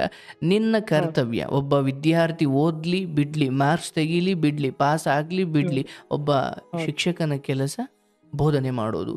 ಇಲ್ಲ ಅವನು ಓದಲ್ಲ ಅಂತ ಇವರೇ ಮುಂದಾಲೋಚನೆ ಮಾಡ್ಕೊಂಡು ಅವನನ್ನು ಆಚೆ ನಿಲ್ಲಿಸಿದ್ರೆ ಅದು ತಪ್ಪಾಗುತ್ತೆ. ಹೌದು ಸೊ ನಿನ್ನ ಕರ್ತವ್ಯ ನೀನು ಮಾಡು. ಭಗವಂತ ಎಲ್ಲಿ, ಯಾವಾಗ, ಯಾರಿಗೆ, ಏನು, ಎಷ್ಟು ಕೊಡಬೇಕು, ಹೇಗೆ ಕೊಡಬೇಕು, ಅದೆಲ್ಲ ಅವನ ಇಚ್ಛೆ. ಸಹನೆ ಮಾಡಿದ್ದೀಯ, ಸಹನೆಯಿಂದ ಕೆಟ್ಟವರು ಯಾರೂ ಇಲ್ಲ ತಾಯಿ. ದುಡುಕಿ ಕೆಟ್ಟವರಿದ್ದಾರೆ, ಸಹನೆ ಮಾಡಿ ಕೆಟ್ಟವರಿಲ್ಲ. ಹಾಗಾಗಿ ಈ ವಿಚಾರದಲ್ಲಿ ಇದು ಯಾವುದೋ ಹೊರಗಿನ ಶತ್ರುಗಳೊಂದಿಗೆ ಹೋರಾಟ ಅಲ್ಲ, ಅದರಲ್ಲೂ ಹಿರಿ ಜೀವಗಳು ಮತ್ತು ಆ ಬುದ್ಧಿ ಮೊದಲಿಂದಲೂ ಹಂಗೆ ಬಂದಿದೆ. ಮತ್ತು ಅದು ನನ್ನ ಕುರಿತು ಮಾತ್ರವಲ್ಲ, ಇಡೀ ಸಮಾಜದ ಕುರಿತೇ ಆ ಮಟ್ಟಿನ ಅಸಹನೆ ಅವರಿಗೆ ಮೊದಲಿಂದಲೇ ಬಂದಿದೆ. ಬೀದಿಲೋಗೋರ ಕುರಿತು ಅವ್ರದ್ದು ಅದೇ ಭಾವನೆ. ಶವದ ಮನೆಯ ಕುರಿತು ಮನೆಗೆ ಬಂದಾಗ ಅಲ್ಲಿ ಸಿಕ್ಕ ನೆಂಟರೆಷ್ಟರು ಊಟದ ಬಗ್ಗೆ ಮಾತಾಡ್ತಾರೆ. ಸತ್ತವರ ಮನೆಯ ಸೂತಕದ ಜಾಗದಲ್ಲೂ ತನ್ನ ಬೇರೆದೇ ಕೆಟ್ಟ ಬುದ್ಧಿಯನ್ನು ತೋರಿಸು. ಅಂದರೆ ಇದೆಲ್ಲ ಗೊತ್ತಾದ ಮೇಲೆ ಅದಕ್ಕೆ ಗೊತ್ತಿಲ್ಲದಾಗ ಮರುಕ ಪಡೋದ್ರಲ್ಲಿ ಅರ್ಥ ಇದೆ. ಇದು ಯಾಕಪ್ಪ ಹಿಂಗೆ ಅಂತ ಎಲ್ಲ ಗೊತ್ತಿದ್ದು ಮರುಕ ಪಡೋದು ಹೆಂಗೆ? ಹೌದು ಗುರುಗಳೇ. ಅಲ್ವಾ? ಹಾಗಾಗಿ ಈಗ ಅದೇ ಹೌದು. ಹೇಳ್ತಾರಲ್ಲ, ಈಗ ನಿಮ್ಮ ಮನೆಗೆ ಬಂದೆ ನಾನು, ನಿಮ್ಮ ಮನೇಲಿ ಒಂದು ಹ್ಮ್. ನಾಯಿ ಸಾಕಿದ್ದೀರಿ. ಆ ಹ್ಮ್. ನಾಯಿ ಕಚ್ಚಲ್ಲ ಅಂತ ನಿಮಗೆ ಗೊತ್ತು. ಬಟ್ ಹೊಸ್ದಾಗಿ ಹ್ಮ್. ಬಂದಿರೋ ನನಗೆ ಒಂಚೂರು ಹತ್ರಕ್ಕೆ ಬಂದರೆ ಭಯ ಆಗಿ, ಅಯ್ಯೋ ಇದು ಯಾಕೆ ಹಿಂಗೆ ಮಾಡ್ತಿದ್ಯೇನು. ಬಟ್ ನಿಮಗೆ ಅದೇನು ಅನಿಸಲ್ಲ, ಯಾಕಂದ್ರೆ ನೀವು ಮೊದಲಿಂದ ಅದನ್ನೇ ನೋಡ್ಕೊಂಡು ಬಂದಿದ್ದೀರಾ. ಹೌದು ಹೌದು ಹೌದು. ಹಾಗೆ ಇದು 15 ವರ್ಷದಿಂದ ಇದೆ ಅಂದಾಗ ಅದು ಹೊಸ್ದಾಗಿ ಬಂದಿರೋ ನೆಂಟರು ನಾಯಿಗೆ ಹೆದರ್ಕೊಂಡಂಗೆ ಈಗ ಯಾಕೆ ಹೆದರ್ಕೊಳ್ತೀಯ? ಹೌದು ಅದು ಗುರುಗಳೇ. ಹೌದು. ಮೊದಲಿಂದ ಹೊಂದ್ಕೊಂಡಿದೆ, ಅದು ಕಚ್ಚಲ್ಲ ಬಿಡು ಅಂದ್ಕೊಂಡು, ಕಚ್ಚಲ್ಲ ಅಂದ್ಕೊಂಡು ಅದಕ್ಕೆ ಅನ್ನ ಹಾಕಬೇಕು, ತಲೆ ಸವರಬೇಕು.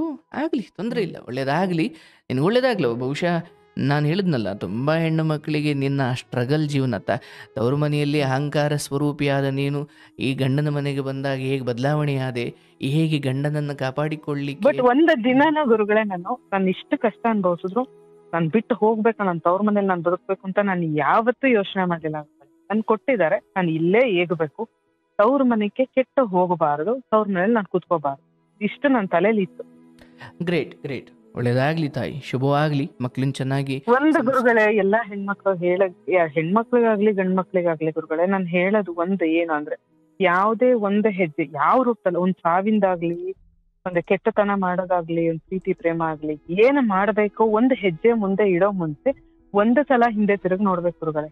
ನನ್ನ ಹಿಂದೆ ಯಾರಿದ್ದಾರೆ, ನನ್ನ ಹಿಂದೆ ನನ್ನ ನಂಬ್ಕೊಂಡು ಎಷ್ಟು ಜನ ಬದುಕ್ತಿದ್ದಾರೆ, ನಾನು ಅವ್ರಿಗೆ ಏನ್ ಕೊಡ್ತಿದ್ದೀನಿ ಅಂತ ಒಂದೇ ಒಂದು ಸಲ ಹಿಂದೆ ತಿರುಗಿ ನೋಡಿದ್ರೆ ಅವ್ನು ಯಾವುದೇ ಕಾರಣಕ್ಕೂ ಆ ಹೆಜ್ಜೆ ಮುಂದೆ ತೆಗೆದು ನೆಕ್ಸ್ಟ್ ಇಡಲ್ಲ ಗುರುಗಳೇ. ಅದನ್ನ ಎಲ್ಲ ಪ್ರತಿಯೊಬ್ರು ಒಂದೇ ಒಂದು ಕ್ಷಣ ಅದು ತಪ್ಪು ಮಾಡ್ಬೇಕು, ಅವ್ರಿಗೆ ಗೊತ್ತಿರತ್ತೆ ನಾನು ಇದ್ ಮಾಡ್ತಾ ಇರೋದು ತಪ್ಪು ಅಂತ, ಅವ್ರಿಗೆ ಗೊತ್ತಿದ್ದೇ ಮಾಡ್ತಾ ಇರ್ತಾರೆ ಗುರುಗಳೇ. ಈ ಗೊತ್ತಿಲ್ದೆ ಮಾಡಲ್ಲ ಅನ್ನಕ್ಕೆ ಅವ್ರ ಎಳೆ ಮಕ್ಳು ಯಾರು ಅಲ್ಲ. 5 ವರ್ಷದಿಂದ ಒಳಗಿರೋರು ಮಾತ್ರ ಗೊತ್ತಿಲ್ದೆ ಮಾಡೋದು, 5 ವರ್ಷದ ಮೇಲ್ಪಟ್ಟವ್ರು ಎಲ್ಲರೂ ಗೊತ್ತಿದ್ದೇ ಗುರುಗಳೇ ಮಾಡೋದು. ಇರ್ಲಿ ತಾಯಿ, ಕೆಲವೊಮ್ಮೆ ಆ ದುಃಖಗಳ ಉತ್ತುಂಗ ಸ್ಥಿತಿ ಮನುಷ್ಯನ ಬುದ್ಧಿಯನ್ನ ಕೆಡಿಸುತ್ತೆ. ಬರೀ ಭಾವನೆಗಳ ಒಂದೇ ಒಂದು ಹೆಜ್ಜೆ ಒಂದು ಸಲ ಗುರುಗಳೇ, ನಾನು ಏನ್ ಮಾಡ್ತಿದ್ದೀನಿ, ಯಾರಿಗೋಸ್ಕರ ಮಾಡ್ತಿದ್ದೀನಿ ಅನ್ನೋದನ್ನ ಒಂದು ಸಲ ನಾನು ಯಾಕೆ ಮಾಡ್ತಿದ್ದೀನಿ, ನನ್ ಹಿಂದೆ ಯಾರಿದ್ದಾರೆ, ನನ್ ಹಿಂದೆ ಎಷ್ಟು ಜನ ನಿಂತಿದ್ದಾರೆ ಅನ್ನೋದನ್ನ ಅಲ್ಲವಾ, ಯೋಚನೆ ಮಾಡ್ಬೇಕು ಗುರುಗಳೇ. ಮನುಷ್ಯನ ಬದುಕಲ್ಲಿ ಕಗ್ಗಂಟಾಗಿರೋದೇ ಅದು. ಆ ಕೋಪದ ಹೌದು. ಕೈಗೆ ಬುದ್ಧಿ ಕೊಟ್ಟಾಗ ಎಲ್ಲ ಬರಲ್ಲ ತಾಯಿ. ಆ ಸಮಯದಲ್ಲಿ ಬರಲ್ಲ. ಗುರುವಿನ ಅಥವಾ ದೇವರ ಮೊರೆ ಹೊಕ್ರೆ ದಾರಿ ಕಾಣುತ್ತೆ. ಬಟ್ ಮನುಷ್ಯ ಹೌದು. ಕೋಪದಲ್ಲಿ ಮೂಗು ಕುಯ್ಕೊಳ್ಳೋ ಬುದ್ಧಿ. ಆ ಮಟ್ಟಿಗೆಲ್ಲ ಮತ್ತೆ ಈ ಹಂಗೆ 4 ತಿಂಗಳಲ್ಲಿ ಗುರುಗಳೇ, ನಾನು ನಿಮ್ಮ ಆ, ಎಲ್ಲಾ ಮೋಟಿವೇಶನ್ ವಿಡಿಯೋಗಳು, ಎಲ್ಲಾರು ಕಷ್ಟಗಳು ಕೇಳ್ತಾ ಬಂದಾಗ, ನಮ್ಮ ಆಧ್ಯಾತ್ಮಿಕದ ಬಗ್ಗೆ ಕೇಳ್ತಾ ಬಂದಾಗಿಂದ ನನ್ನ ಮನಸ್ಸು ಎಷ್ಟು ಪ್ರಶಾಂತವಾಗಿದೆ ಅಂದ್ರೆ ಗುರುಗಳೇ, ಯಾರೂ ಏನೂ ಅಲ್ಲ, ಯಾವ್ದ್ರಿಂದನೂ ಏನೂ ಆಗಲ್ಲ. ನಮ್ಮ ಮನಸ್ಸನ್ನ ನಾವು ನಮ್ಮ ಹಿಡಿತದಲ್ಲಿ ಇಟ್ಕೊಳ್ಳೋದ್ರಿಂದ ನಾವು ಚೆನ್ನಾಗ್ ಬದುಕ್ಬೋದು ಅನ್ನೋದನ್ನ ಬಹಳ ಚೆನ್ನಾಗ್ ಕಲ್ತೆ ಗುರುಗಳೇ. ನನ್ ಫಸ್ಟ್ ನಮ್ಮ ಆಸ್ತಿನ ನಮ್ಮ ಹೆಸರಿಗಾಗಿಲ್ಲ, ನಮ್ಮ ಹತ್ರ ದುಡ್ಡಿಲ್ಲ, ಇದೆಲ್ಲ ನಾನು ಸ್ವಲ್ಪ ಕೊರತೆ. ಇದು ಯಾವ್ದು ಇಲ್ಲ ಗುರುಗಳೇ. ಈಗ ನನಗೆ ನನ್ನ ಆಸ್ತಿ, ನನ್ನ ಮನೆ ಯಾವ್ದು ನನ್ನ ಹೆಸರಲ್ಲಿಲ್ಲ ಅಂತ ದೇವ್ರನ್ನ ಈ ಕ್ಷಣಕ್ ನನಗೆ ಹಾಕೋರ್ಗೆ ಇಲ್ಲ. ನಾನು ಏನು ಇವತ್ತು ನನ್ನ ಹತ್ರ ಇದೆ, ನಾಳೆ ನನ್ನ ಮಗಳನ್ನ ನನ್ನ ಮಕ್ಕಳನ್ನ ಓದಿಸ್ತೀನಿ, ನನ್ನ ಮಕ್ಕಳಿಗೆ ಒಳ್ಳೆ ಜೀವನ ರೂಪಿಸ್ಕೊಡ್ತೀನಿ. ಅದ್ರ ಮುಂದಿನ ಧರ್ಮ ಅನ್ನೋದು ನನ್ನ ಕಡೆ ಇದ್ರೆ ದೇವ್ರು ನಮ್ಮನ್ನ ಕೈ ಹಿಡಿದು ನಡೆಸ್ತಾನೆ. ಇಷ್ಟೇ ನನ್ನ ತಲೆಯಲ್ಲಿದೆ ಗುರು. ಸತ್ಯ. ನಾವು ಸ್ಮಶಾನದಲ್ಲಿ ಒಂದು ದಿನ ಬೂದಿಯಾಗುವ ಮುನ್ನ 4 ಜನರ ಜೀವನಕ್ಕೆ ಬೋಧಿ ವೃಕ್ಷದಾಗಿ ನೆರಳು ನೀಡಬೇಕವ. ಅದೇ ಬದುಕು. ನೀವೇ ಮೊನ್ನೆ ಒಂದು ವಿಡಿಯೋದಲ್ಲಿ ಹೇಳಿದ್ರಿ ಗುರುಗಳೇ, ಪ್ರಕೃತಿ ಎಲ್ಲಾರ್ನು ಒಂದೇ ತರ ಕಾಣತ್ತೆ, ಬರೋದು ಎಲ್ಲಾರು ತಾಯಿ ಗರ್ಭದಿಂದಾನೆ, ಭೂಮಿ ತಾಯಿ ಎಲ್ಲಾರ್ನು ಶ್ರೀಮಂತನೂ ಕರ್ಕೊಂತಾಳೆ, ಬಡವ್ರನ್ನೂ ಕರ್ಕೊಂತಾಳೆ ಅಂದಾಗ ಮಧ್ಯ ನಾವು ಬಂದು ಹೋಗೋರು ಯಾಕೆ ಕಿತ್ತಾಡೋ ಅವಶ್ಯಕತೆ ಏನಿದೆ? ಯಾರಿಗೋ ತೋರ್ಸೋಕೆ, ಆಡಂಬರ ಮಾಡೋಕೆ ನಾವ್ ಇದೆಲ್ಲ ಕಿತ್ತಾಡ್ತೀವಿ ಗುರುಗಳೇ, ಇನ್ನೇನು ಇಲ್ಲ. ಸತ್ಯನವ. ನಮಗೆ ನಮ್ಮನ್ನ ಸಮಾಜ ಹೀಗೆ ನೋಡಬೇಕು ಅಂತ ನಾವು ಮೊದಲೇ ರೆಡಿಯಾಗಿ ಕೂತಿದ್ದೀವಿ. ನೋಡ್ಲಿಲ್ಲ ಅಂದ್ರೆ ದುಃಖ. ನಾವು ಯಾವುದಕ್ಕೆ ರೆಡಿ ಆಗಿರ್ಬೇಕು ಅಂದ್ರೆ, ಯಾರು ಹೆಂಗಾದ್ರೂ ನೋಡ್ಲಿ, ನಾನು ಎಲ್ರನ್ನು ಹಿಂಗೆ ನೋಡ್ತೀನಿ. ನಾವು ಮೊದಲೇ ಅತ್ತೆ ನಮ್ಮನ್ನ ಹಿಂಗೆ ನೋಡ್ಬೇಕು, ಮಾವ ನಮ್ಮನ್ನ ಹಿಂಗೆ ನೋಡಬೇಕು, ಯಾವ್ದಾರ ಮದುವೆಗೆ ಹೋದಾಗ ಸಂಬಂಧಿಕರು ನಾನು ಹಿಂಗೆ ನಾವು ಮೊದಲೇ ರೆಡಿಯಾಗಿ ಹೋದ್ರಿಂದ ನನಗೆ ದುಃಖ. ನಾನು ಸುಮ್ಮನೆ ಶೂನ್ಯ ಸ್ಥಿತಿಲಿ ಹೋಗ್ಬೇಕು. ಯಾರು ಹೆಂಗೆ ನೋಡ್ತಾರೋ ಅಂತ ನಾನು ಮೊದಲೇ ನಿರೀಕ್ಷೆ ಇಟ್ಕೊಂಡು ಹೋಗಿ ಹಂಗಾಗ್ಲಿಲ್ಲ ಅಂದ್ರೆ ದುಃಖ ಅಲ್ವಾ? ಹಾಗಾಗಿ ಮನುಷ್ಯ ಮೊದಲೇ ಒಂದು ಮನಸ್ಥಿತಿಯನ್ನು ರೆಡಿ ಮಾಡ್ಕೊಂಡಿದ್ದಾನೆ. ಅದನ್ನೇ ಅಹಂಕಾರ ಅಂತ ಕರಿತೀವಿ ನಾವು. ಯಾಕಂದ್ರೆ ಅವನು ಒಂದಷ್ಟು ಓಕೆ ಹಿಂಗೆ ಆಗುತ್ತೆ, ನಾನು ಹಿಂಗಿದ್ದೀನಿ, ನಾನು ಈ ಸ್ಥಾನದಲ್ಲಿ ಇರೋದ್ರಿಂದ ನನ್ನನ್ನು ಜನ ಹಿಂಗೆ ನೋಡಬೇಕು. ಇಲ್ಲ, ಯಾರೂ ಕೂಡ ಏನೋ ಅಬ್ಬಬ್ಬ ಅಂದ್ರೆ ಗೌರವ ಕೊಟ್ಟರು ಏನೋ ಒಂದು ಸ್ವಾರ್ಥದ ಕಾರಣಕ್ಕೆ 1-2 ದಿನ ಕೊಡ್ಬೋದಷ್ಟೇ. ಹಾಗಾಗಿ ಇತರರು ನಿಮ್ಮನ್ನ ಯಾಕೋ ಕೀಳಾಗಿ ನಡೆಸ್ಕೊಂಡ್ರು ಒಂದು ಮಾತ್ರಕ್ಕೆ ಬದುಕು ನಿಮಗೆ ದುಃಖಮಯ ಅನ್ನಿಸ್ತಿದೆ ಅಂದ್ರೆ ಅದು ಹೊರಗಿನವ್ರು ತಪ್ಪಲ್ಲ, ಅದು ನಿಮ್ಮ ತಪ್ಪು. ತಿಳುವಳಿಕೆಯ ಕೊರತೆಯ ಕಾರಣಕ್ಕೆ ಹಂಗನ್ಸುತ್ತಷ್ಟೇ. ಆಗಲ್ಲ. ಹೌದು ಗುರುಗಳೇ. ಕೇಳ್ತಾ ಹೋಗ್ತಾ ಹೋಗ್ತಾ ಈ ಕಾರ್ಯಕ್ರಮ ಇನ್ನೂ ಬಹಳ ತಿಳ್ಕೊಳ್ಳೋದಿದೆ. ಒಳ್ಳೇದಾಗ್ಲಿ ನಿನ್ನ ಹ್ಮ್ ಮಕ್ಕಳಿಗೆ ಈ ಹ್ಮ್ ಕಥೆಗಳನ್ನು ನಾನು ಹೇಳಿದ್ನಲ್ಲ, ಅಲ್ಲಿ ಮಹಾಭಾರತದ ಒಂದು ಮಧ್ಯ ಕತೆ ಹೇಳಿದೆ. ಯಾಕೆ? ಹಾ ಆ ಇಡೀ ಹಾ ಕತೆ ಹೇಳಿ ಮತ್ತೆ ಸದ್ಗತಿ ಯಾರಿಗೆ ಸಿಗುತ್ತೆ ಅಂತ ಹೇಳಬೇಕಿತ್ತು. ಯಾರು ಹೌದು ಹೌದು. ಬದುಕಿದ್ದಾಗ ದಾನ ಧರ್ಮ ಮಾಡ್ತಾರೋ, ಯಾರು ಹ್ಮ್ ಬದುಕಿದ್ದಾಗ ಸತ್ಯವನ್ನು ನುಡಿತಾರೋ, ಯಾರು ಬದುಕಿದ್ದಾಗ ಇನ್ನೊಬ್ಬರಿಗೆ ಮನನೋಯಿಸುವುದನ್ನು ಮಾಡುವುದಿಲ್ವೋ, ಯಾರು ಬದುಕಿದ್ದಾಗ ಇನ್ನೊಬ್ಬರಿಗೆ ಕ್ಷಮೆ ಕೊಡ್ತಾರೆ, ಇನ್ನೊಬ್ಬರನ್ನು ಕರುಣೆಯಿಂದ ನೋಡ್ತಾರೆ, ಇನ್ನೊಬ್ಬರ ತಪ್ಪನ್ನು ಕ್ಷಮಿಸ್ತಾರೆ, ಅವರ ಹ್ಮ್ ನು ದುಃಖವನ್ನು ನುಂಗಿ ಇನ್ನೊಬ್ಬರಿಗೆ ನೆರವಾಗ್ತಾರೆ, ಅವರು ಸದ್ಗತಿಯನ್ನು ಪಡೀತಾರೆ ಹೊರತು ಕೆಟ್ಟ ಜೀವನ ಬದುಕಿ ಸತ್ತ ಮೇಲೆ ಫೇಸ್ಬುಕ್ಕಲ್ಲಿ ಒಂದಷ್ಟು ಜನ ಸದ್ಗತಿ ಅಂತ ಹಾಕಿದ ಮಾತ್ರಕ್ಕೆ ಅದು ಸದ್ಗತಿ ಸಿಗಲ್ಲ. ಹೌದು ಸದ್ಗತಿ ಗುರುಗಳೇ. ಸಿಗಬೇಕು. ಸತ್ತ ನಂತರದ ಸದ್ಗತಿ ಬದುಕಿದ್ದಾಗಿನ ಕರ್ಮಗಳನ್ನು ಆಧರಿಸಿದ್ದೇ ಹೊರತು ಸತ್ತ ನಂತರ ಜನರ ದುಃಖಕ್ಕೆ ಸಂಬಂಧಿಸಿದ್ದಲ್ಲ ಅದು. ಹೌದು ಗುರುಗಳೇ. ಹೌದು. ಬದುಕಿದ್ದಾಗ ಶುದ್ಧ ಕರ್ಮಗಳು, ಸತ್ತ ನಂತರ ಸದ್ಗತಿ. ಬದುಕಿದ್ದಾಗ ಹ್ಮ್ ಅಧರ್ಮ ಮಾಡಿ ಸತ್ತ ನಂತರ ಎಷ್ಟು ಕೋಟಿ ಜನ ಸದ್ಗತಿ ಅಂತ ಟೈಪ್ ಮಾಡಿದ್ರು ಅದು ಸದ್ಗತಿ ಅಲ್ಲ. ಹೌದು ಗುರುಗಳೇ. ಶುದ್ಧ ಕರ್ಮಗಳು ಚೆನ್ನಾಗಿದ್ದರೆ ನಮ್ಮ ಕರ್ಮಗಳು ಇಲ್ಲಿ ಶುದ್ಧವಾಗಿರ್ತಾವೆ. ಅಲ್ಲಿವರೆಗೂ ಯಾರೋ ಸಿದ್ಧ ಪುರುಷ ನಿಂಬೆಹಣ್ಣು ತಂದು ಮಾಟ ಮಂತ್ರ ಮಾಡಿ ನಿನ್ನ ಜೋವಳಿ ಕೆಟ್ಟರು ಏನೂ ಆಗಲ್ಲ. ಹೌದು ಗುರುಗಳೇ. ಹಾಗಾಗಿ ಯಾರೂ ಕೂಡ ಯಾವ ಸೈತಾನ, ಯಾವ ಹೊರಗಿನ ದೆವ್ವ ಭೂತ ಮಾಟ ಮಂತ್ರ, ಯಾವ ನಿಮ್ಮ ಕರ್ಮಗಳು, ನಿಮ್ಮ ನಡೆ ನುಡಿಗಳು, ನಿಮ್ಮಲ್ಲಿ ಕ್ಷಮೆ, ನಿಮ್ಮಲ್ಲಿ ಸದಾ ಭಗವಂತನ ನಾಲಿಗೆ ಮೇಲೆ ವಿಠಲ ಭಗವಂತ ಪರಮೇಶ್ವರ, ಎಲ್ಲಿವರೆಗೂ ನಿಮ್ಮ ದಿನದಲ್ಲಿ ಎಷ್ಟು ಬಾರಿ ಈಗ ಅಯ್ಯಪ್ಪ ಸ್ವಾಮಿ ಮಾಲೆ ಹಾಕ್ದರು ಸ್ವಾಮಿ ಸ್ವಾಮಿ ಅಂದರೆ ಆ ಮಾಲೆ ತೆಗೆಯುವ ಮುನ್ನ ಇಡೀ ಜನ್ಮಕ್ಕೆ ಬೇಗಾಗೋಷ್ಟು ಪುಣ್ಯ ಧರಿಸ್ಕೊಂಡ್ಬಿಟ್ಟಿರ್ತಾರಂತವ್ರು. ಹೌದು ಹೌದು ಗುರುಗಳೇ. ಹಂಗೆ ಪ್ರತಿ ಕ್ಷಣ ನಾವು ಮಾಲೆ ಹಾಕಲಿ ಬಿಡಲಿ ಸ್ವಾಮಿ, ನಾವು ಹರೇ ಕೃಷ್ಣ ಅಂತೀವಿ, ಹರೇ ರಾಮ ಅಂತೀವಿ, ಶಿವ ಶಿವ ಅಂತೀವಿ. ನೋಡಿ ನಮ್ಮ ಹಿರಿಯರು ಅವಾಗೆಲ್ಲ ಮಕ್ಕಳಿಗೆ ವೆಂಕಟೇಶ್ವರ ಹಂಗಾದ್ರೂ ದೇವರ ಹೆಸರು ನಾಮ ಪದ ಪದ ಬರ್ತಾ ಇರಲಿ ಅಂತ. ಹೌದು ಹೌದು ಹೌದು ಗುರುಗಳೇ. ವೆಂಕಟೇಶ್ವರ, ಗೋವಿಂದ, ಏ ಗೋಪಾಲ ಬರೋ ಇಲ್ಲಿ, ಏ ವೆಂಕಟೇಶ ಬರೋ ಇಲ್ಲಿ, ಕರೆದಿದ್ದು ಹುಡುಗನನ್ನೇ, ಆದರೆ ಹೆಸರು ಭಗವಂತನದ್ದು. ಹೌದು ಗುರುಗಳೇ. ಹೀಗೆ ಸದಾ ಭಗವಂತನ ಸ್ಮರಣೆ ಮಾಡಿ ಪಾಪಗಳನ್ನು ನಾಶ ಮಾಡಿಕೊಂಡು ಸದ್ಗತಿ ಸಿಗಬೇಕು ಅಂದರೆ ಹಿಂಗೆಲ್ಲ ಇರಬೇಕು ಅಂತ ಒಂದು ರೀತಿ ನೀತಿ ಇರಲವ. ಇದು ಹೋಗ್ತಾ ಹೋಗ್ತಾ ಈ 5 ತಿಂಗಳಲ್ಲಿ ಆಗಿರೋ ಮನಸ್ಸು ಕರಗೋಗಿದೆ. ಒಂದಷ್ಟು ದುಃಖಗಳು ಕರಗೋಗಿದ್ದಾವೆ, ಒಂದಷ್ಟು ಹೌದು ಗೊಂದಲಗಳು ಗುರುಗಳೇ. ಖಂಡಿತ ಕರಗೋಗಿದ್ದಾವೆ. ಯಾವ ಲೆವೆಲ್ಗೆ ನಿಮ್ ವಿಡಿಯೋ ಕೇಳ್ತೀನಿ ಗುರುಗಳೇ ಅಂದ್ರೆ ನಾನು 5 ಗಂಟೆಗೆ ಹೇಳ್ತೀನಿ ಗುರುಗಳೇ. ಎದ್ದ ತಕ್ಷಣ ದೇವ್ರಿಗೆ ಕೈ ಮುಗಿದು ನನ್ ನಿತ್ಯ ಕರ್ಮಗಳ ಮುಗಿಸ್ಕೊಂಡ್ಬಂದು ನಿಮ್ ವಿಡಿಯೋಗಳು ಹಾಕೊಂಡು ನಾನು ಕೇಳ್ತಾನೇ ಕೆಲಸ ಮಾಡೋದು ಗುರುಗಳೇ. ನನ್ ಮಗಳ ಅಮ್ಮ ಹುಚ್ಚಿಗೆ ಏನಾದ್ರು ಬರುತ್ತೇನೋ ಕಣಮ್ಮ ನಿನಗೆ, ಏನಮ್ಮ ನೀನು ಎನಿ ಟೈಮ್ ಅವರಲ್ಲೇ ಇರ್ತೀಯಾ ಅಂತ ಇರ್ತಾರೆ ಗುರುಗಳೇ. ನಾನ್ ಯಾರ ಹತ್ರನೂ ಮಾತಾಡಲ್ಲ, ಮನಸ್ಸಿಗೆ ಭಾರಿ ನೆಮ್ಮದಿ, ಭಾರಿ ಸಮಾಧಾನ ಸಿಗುತ್ತೆ ಗುರುಗಳೇ. ನನಗೆ ಅಷ್ಟು ಸಮಾಧಾನ ಆಗುತ್ತೆ ಅದು ನೋಡಿ, ಗುರುಗಳೇ. ನನಗೆ ಒಂದು ಪ್ರಶ್ನೆ, ನೀವ್ ಇಷ್ಟು ವಯಸ್ಸಿಗಿದೆ ಇಷ್ಟೊಂದೆಲ್ಲ ಹೆಂಗೆ ತಿಳ್ಕೊಂಡ್ರೆ ಗುರುಗಳೇ? ನನಗೆ ಭಾರಿ ಕುರಿತಾ ಇರುತ್ತೆ, ಇವ್ರು ಇಷ್ಟು ಚಿಕ್ಕ ವಯಸ್ಸಿಗೆ ಈ ತರ ಎಲ್ಲದಕ್ಕೂ ಒಂದು ಉದಾಹರಣೆ ಕೊಡ್ತೀರಾ, ಇದನ್ನೆಲ್ಲ ಹೆಂಗ್ ತಿಳ್ಕೊಂಡ್ರೆ ಗುರುಗಳೇ? ನನಗೆ ಅದೇ ಆಶ್ಚರ್ಯ ಆಗ್ತಿದೆ. ದೇವ್ರು ನಿಮ್ಗೆ ಎಂತ ಶಕ್ತಿ ಕೊಟ್ಟಿದ್ದಾನೆ ಗುರುಗಳೇ. ಏನಿಲ್ಲ, ನಾನು ಹೇಳಿವ ನಮ್ಮ ಅಪ್ಪೂ ಎಲ್ಲವನ್ನ ತಿಳಿದವನಂತೂ ನಾನಲ್ಲ, ಆದರೆ ಇನ್ನೊಬ್ಬರ ಕಣ್ಣೀರು ಒರೆಸ್ಲಿಕ್ಕೆ ಏನೇನು ಬತ್ತಳಿಕೆಯಲ್ಲಿ ಬಾಣ ಇರಬೇಕು ಅಷ್ಟಂತೂ ಇದಾವೆ ನನ್ನ ಹತ್ರ. ಭಗವಂತ ಯುದ್ಧ ಭೂಮಿಗೆ ಇಳಿಸುವ ಮುನ್ನ ಎಲ್ಲ ಶಸ್ತ್ರಾಸ್ತ್ರಗಳನ್ನು ರೆಡಿ ಮಾಡ್ಕೊಂಡೇ ಇಳಿಬೇಕು. ಹಾಗೆ ಇಂಥ ಜಾಗದಲ್ಲಿ ಕೂತು ಕರೆ ಮಾಡಿದವ್ರು ಏನು ಕೇಳ್ತಾರೋ ನಮಗಂತೂ ಗೊತ್ತಿರಲ್ಲ. ಭಗವಂತನ ಮೇಲೆ ಭಾರ ಹಾಕಿಬಿಟ್ಟು ಇಲ್ಲಿಗೆ ಬರೋಗಿಂತ ಮುಂಚೆ ಒಂದು 10 ನಿಮಿಷ ಧ್ಯಾನ ಮುಗಿದಾದ ಮೇಲೆ ಯಾಕಂದರೆ ಒಬ್ಬರ ದುಃಖವನ್ನು ನಾನು ತಗೊಂಡೆ ಅಂದರೆ ಅದರ ಅರ್ಥ ಅವರಿಂದ ಖಾಲಿಯಾಗಿ ನನಗದನ್ನು ತಡ್ಕೊಳ್ಳೋ ಶಕ್ತಿ ಇದ್ದರೆ ಸರಿ, ಇಲ್ಲ ನಾನು ಹುಚ್ಚಾಗ್ಬಿಡ್ಬೇಕಾಗುತ್ತೆ. ಅದಕ್ಕೆ ಹೀಲಿಂಗ್ ಮಾಡೋರು ಎಷ್ಟೋ ಜನ ಇಂಚು ವಿಚಾರಿಸ್ತಿರಲ್ಲ ಗುರುಗಳೇ, ಇಂಚು ಬಿಡದೆ ಅದು ಇಲ್ಲ ಅಂದ್ರೆ ನೀವು ಅದನ್ನ ಪೂರ್ತಿ ಅಲ್ಲಿಂದ ಕೇಳ್ಕೊಂಡೆ ಮುಂದೆ ಬರಲ್ಲ. ಬಹಳ ಪೇಶನ್ಸ್ ಇದೆ ಗುರುಗಳೇ. ನೀವು ನಿಜವಾಗ್ಲೂ ನಿಮ್ಮ ಹೆತ್ತ ತಾಯಿಗೆ ಎಷ್ಟು ನಮಸ್ಕಾರ ಹೇಳಿದ್ರು ಕಡಿಮೆನೆ ಗುರುಗಳೇ. ನಿಮ್ಮಂತವ್ರು ಭೂಮಿ ಮೇಲೆ ಇನ್ನೂ ಎಲ್ಲಾ ಕಡೆ ಜನಿಸ್ಬೇಕು, ಅವಾಗ್ಲಾದ್ರೂ ಈ ಲೋಕದಲ್ಲಿ ಆಗೋ ಕೆಲವು ಕರ್ಮಗಳು ಅವೆಲ್ಲ ಕಡಿಮೆ ಆಗ್ತಾ ಬರುತ್ತೆ ಗುರುಗಳೇ. ನನ್ನ ಪ್ರಕಾರ ನಮ್ಮಂತವ್ರು ಬರದೆ ಹೋದ್ರು ನಿಮ್ಮಂತ ಗಂಡನನ್ನು ಕಾಪಾಡಿಕೊಂಡು, ಗಂಡನಂತಿದ್ದುಕೊಂಡು, ಅತ್ತೆ ಮಾವನ ದೌರ್ಜನ್ಯಗಳನ್ನು ಸಹಿಸಿಕೊಂಡು ಒಂದು ಸಂಸಾರವನ್ನು ಬಿಡದೆ ಗಟ್ಟಿಯಾಗಿ ಕಾಪಾಡಿಕೊಳ್ಳೋ ಇಂಥ ಸಾವಿತ್ರಿಯಂತಹ ಮನಸ್ಥಿತಿಯವರು ಇಂಥವ್ರು ಬರಬೇಕು. ಆಯಿತು, ನಮ್ಮಂಥವ್ರು ಬರ್ತಾರೆ ಹೋಗ್ತಾರೆ ಅದು ಬೇರೆ, ಬಟ್ ಒಂದು ಗೃಹಸ್ಥಾಶ್ರಮ, ಒಂದು ಇಡೀ ಸಮಾಜವನ್ನು ಬಹಳ ಗಟ್ಟಿಯಾಗಿ ಕಾಪಾಡೋದು ಸನ್ಯಾಸಿಗಳೂ ಅಲ್ಲ, ಬ್ರಹ್ಮಚಾರಿಗಳೂ ಅಲ್ಲ, ವಯಸ್ಸಾದವರು ಅಲ್ಲ, ಈ ಸತಿಪತಿಯನ್ನು ಅವರಿಂದಲೇ ಸಂತಾನ, ಅದರಿಂದಲೇ ಇಡೀ ಲೋಕ ಮುಂದುವರಿಯೋದು ಅಥವಾ ಸೃಷ್ಟಿ ಕಾರ್ಯಗಳು ಮುಂದುವರಿಯೋದು. ಈ ನಿಮ್ಮಂತಹ ಸಂತತಿ, ನಿಮ್ಮಂತಹ ಮನಸ್ಥಿತಿಗಳು ನೋಡಿ ಹೆಂಗೆ ಪರಿವರ್ತನೆ ಆದ್ರಿ, ಎಷ್ಟು ಚೆನ್ನಾಗಿ ತಿದ್ದುಕೊಂಡು ಬಂದ್ರಿ. ತಮ್ಮ ಹೇಳ್ತಿರ್ತಾನೆ ಗುರುಗಳೇ, ನನಗೆ ಅಕ್ಕ ನೀನು ಇಷ್ಟು ಒಳ್ಳೆಯವಳು ಆಗ್ಬೇಡ ಕಣೆ, ನನಗ್ ಭಯ ಆಗುತ್ತೆ ಅಂತ ಹೇಳ್ತಾರೆ ಗುರುಗಳೇ ನನಗೆ. ಬ್ಯೂಟಿಫುಲ್. ಆಯಿತು, ಒಳ್ಳೆಯದಾಗಲಿ. ಆ ಒಳ್ಳೆತನ ಸದಾ ನಾನು ಯಾವಾಗಲೂ ಹೇಳ್ತೀನಿ, ಹೃದಯವಂತಿಕೆ ಪ್ಲಸ್ ಬುದ್ಧಿವಂತಿಕೆ ಅಂದರೆ ಹಾರ್ಟ್ ಆ್ಯಂಡ್ ಮೈಂಡ್ ಎರಡು ಒಟ್ಟಿಗೆ ಇದ್ದಾಗ ಕೆಲಸ ಸಾಧನೆ ಆಗುತ್ತೆ.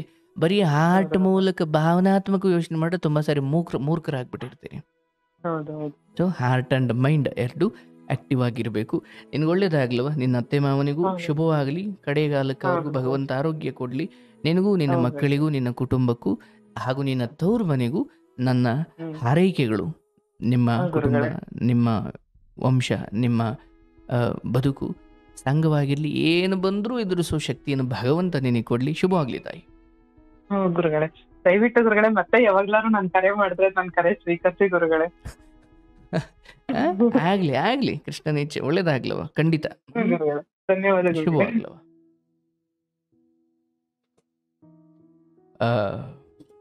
ನೋಡಿ, ಭಾಳ ದೀರ್ಘಕಾಲದ ಮಾತುಕತೆ ಆಯಿತು. ಬಟ್ ಆದರೂ ಕೂಡ ನಾನು ಈ ಹೆಣ್ಮಗಳು ಕಥೆಯಲ್ಲಿ ಭಾಳ ಮುಖ್ಯವಾಗಿ ಜನರಿಗೆ ತಿಳಿಸ್ಬೇಕು ಅಂತ ಅನ್ನಿಸ್ತಾ ಇದ್ದಿದ್ದು, ಇದು ಅತ್ತೆ ಮಾವನ ಕಾಟ, ಇದು ಓಕೆ ಫೈನ್. ಎಷ್ಟೋ ಹೆಣ್ಣು ಮಕ್ಕಳಿಗೆ ಇದನ್ನು ಹೇಗೆ ನಿಭಾಯಿಸಬೇಕು ಅಂತ ಒಂದು ಐಡಿಯಾ ಬಂದಿರ್ಬೋದು ಅಂದ್ಕೊಳ್ತೀನಿ. ಬಟ್ ಅದಕ್ಕೂ ಮುಂಚೆ ಇವರು ತವರು ಮನೆಯಲ್ಲಿ ಎಷ್ಟು ಸುಖದ ಜೀವನ, ಸ್ವಲ್ಪ ಅಹಂಕಾರ, ನಾನು ಹಿಂಗೆ ಇರ್ತೀನಿ, ನಾನು ಬದಲಾಗಲ್ಲ, ನಾನು ಹಿಂಗೆ ಇರೋದು, ಇದು ಹೇಗೆ ಗಂಡನ ಮನೆಗೆ ಬಂದಾಗ ಅದೊಂದು ಟ್ರಾನ್ಸ್ಫಾರ್ಮೇಷನ್, ಬದಲಾವಣೆ ಇದೆಯಲ್ಲ, ಕೆಲವೊಮ್ಮೆ ಅನಿವಾರ್ಯದಿಂದ ಆಯಿತೋ ಏನಾಯಿತು ಗೊತ್ತಿಲ್ಲ. ಬಟ್ ನನಗದು ಭಾಳ ವಿಶೇಷ ಅನ್ನಿಸ್ತು. ಗಂಡನನ್ನು ಕಾಪಾಡಿಕೊಳ್ಳುವಲ್ಲಿ ಆಕೆ ಮಾಡಿದ ಪ್ರಯತ್ನ ಅದ್ಭುತವಾಗಿತ್ತು. ಶುಭವಾಗಲವ ನಿನ್ನ ಕುಟುಂಬಕ್ಕೆ ನನ್ನ ಹಾರೈಕೆಗಳು. ಶುಭವಾಗಲಿ.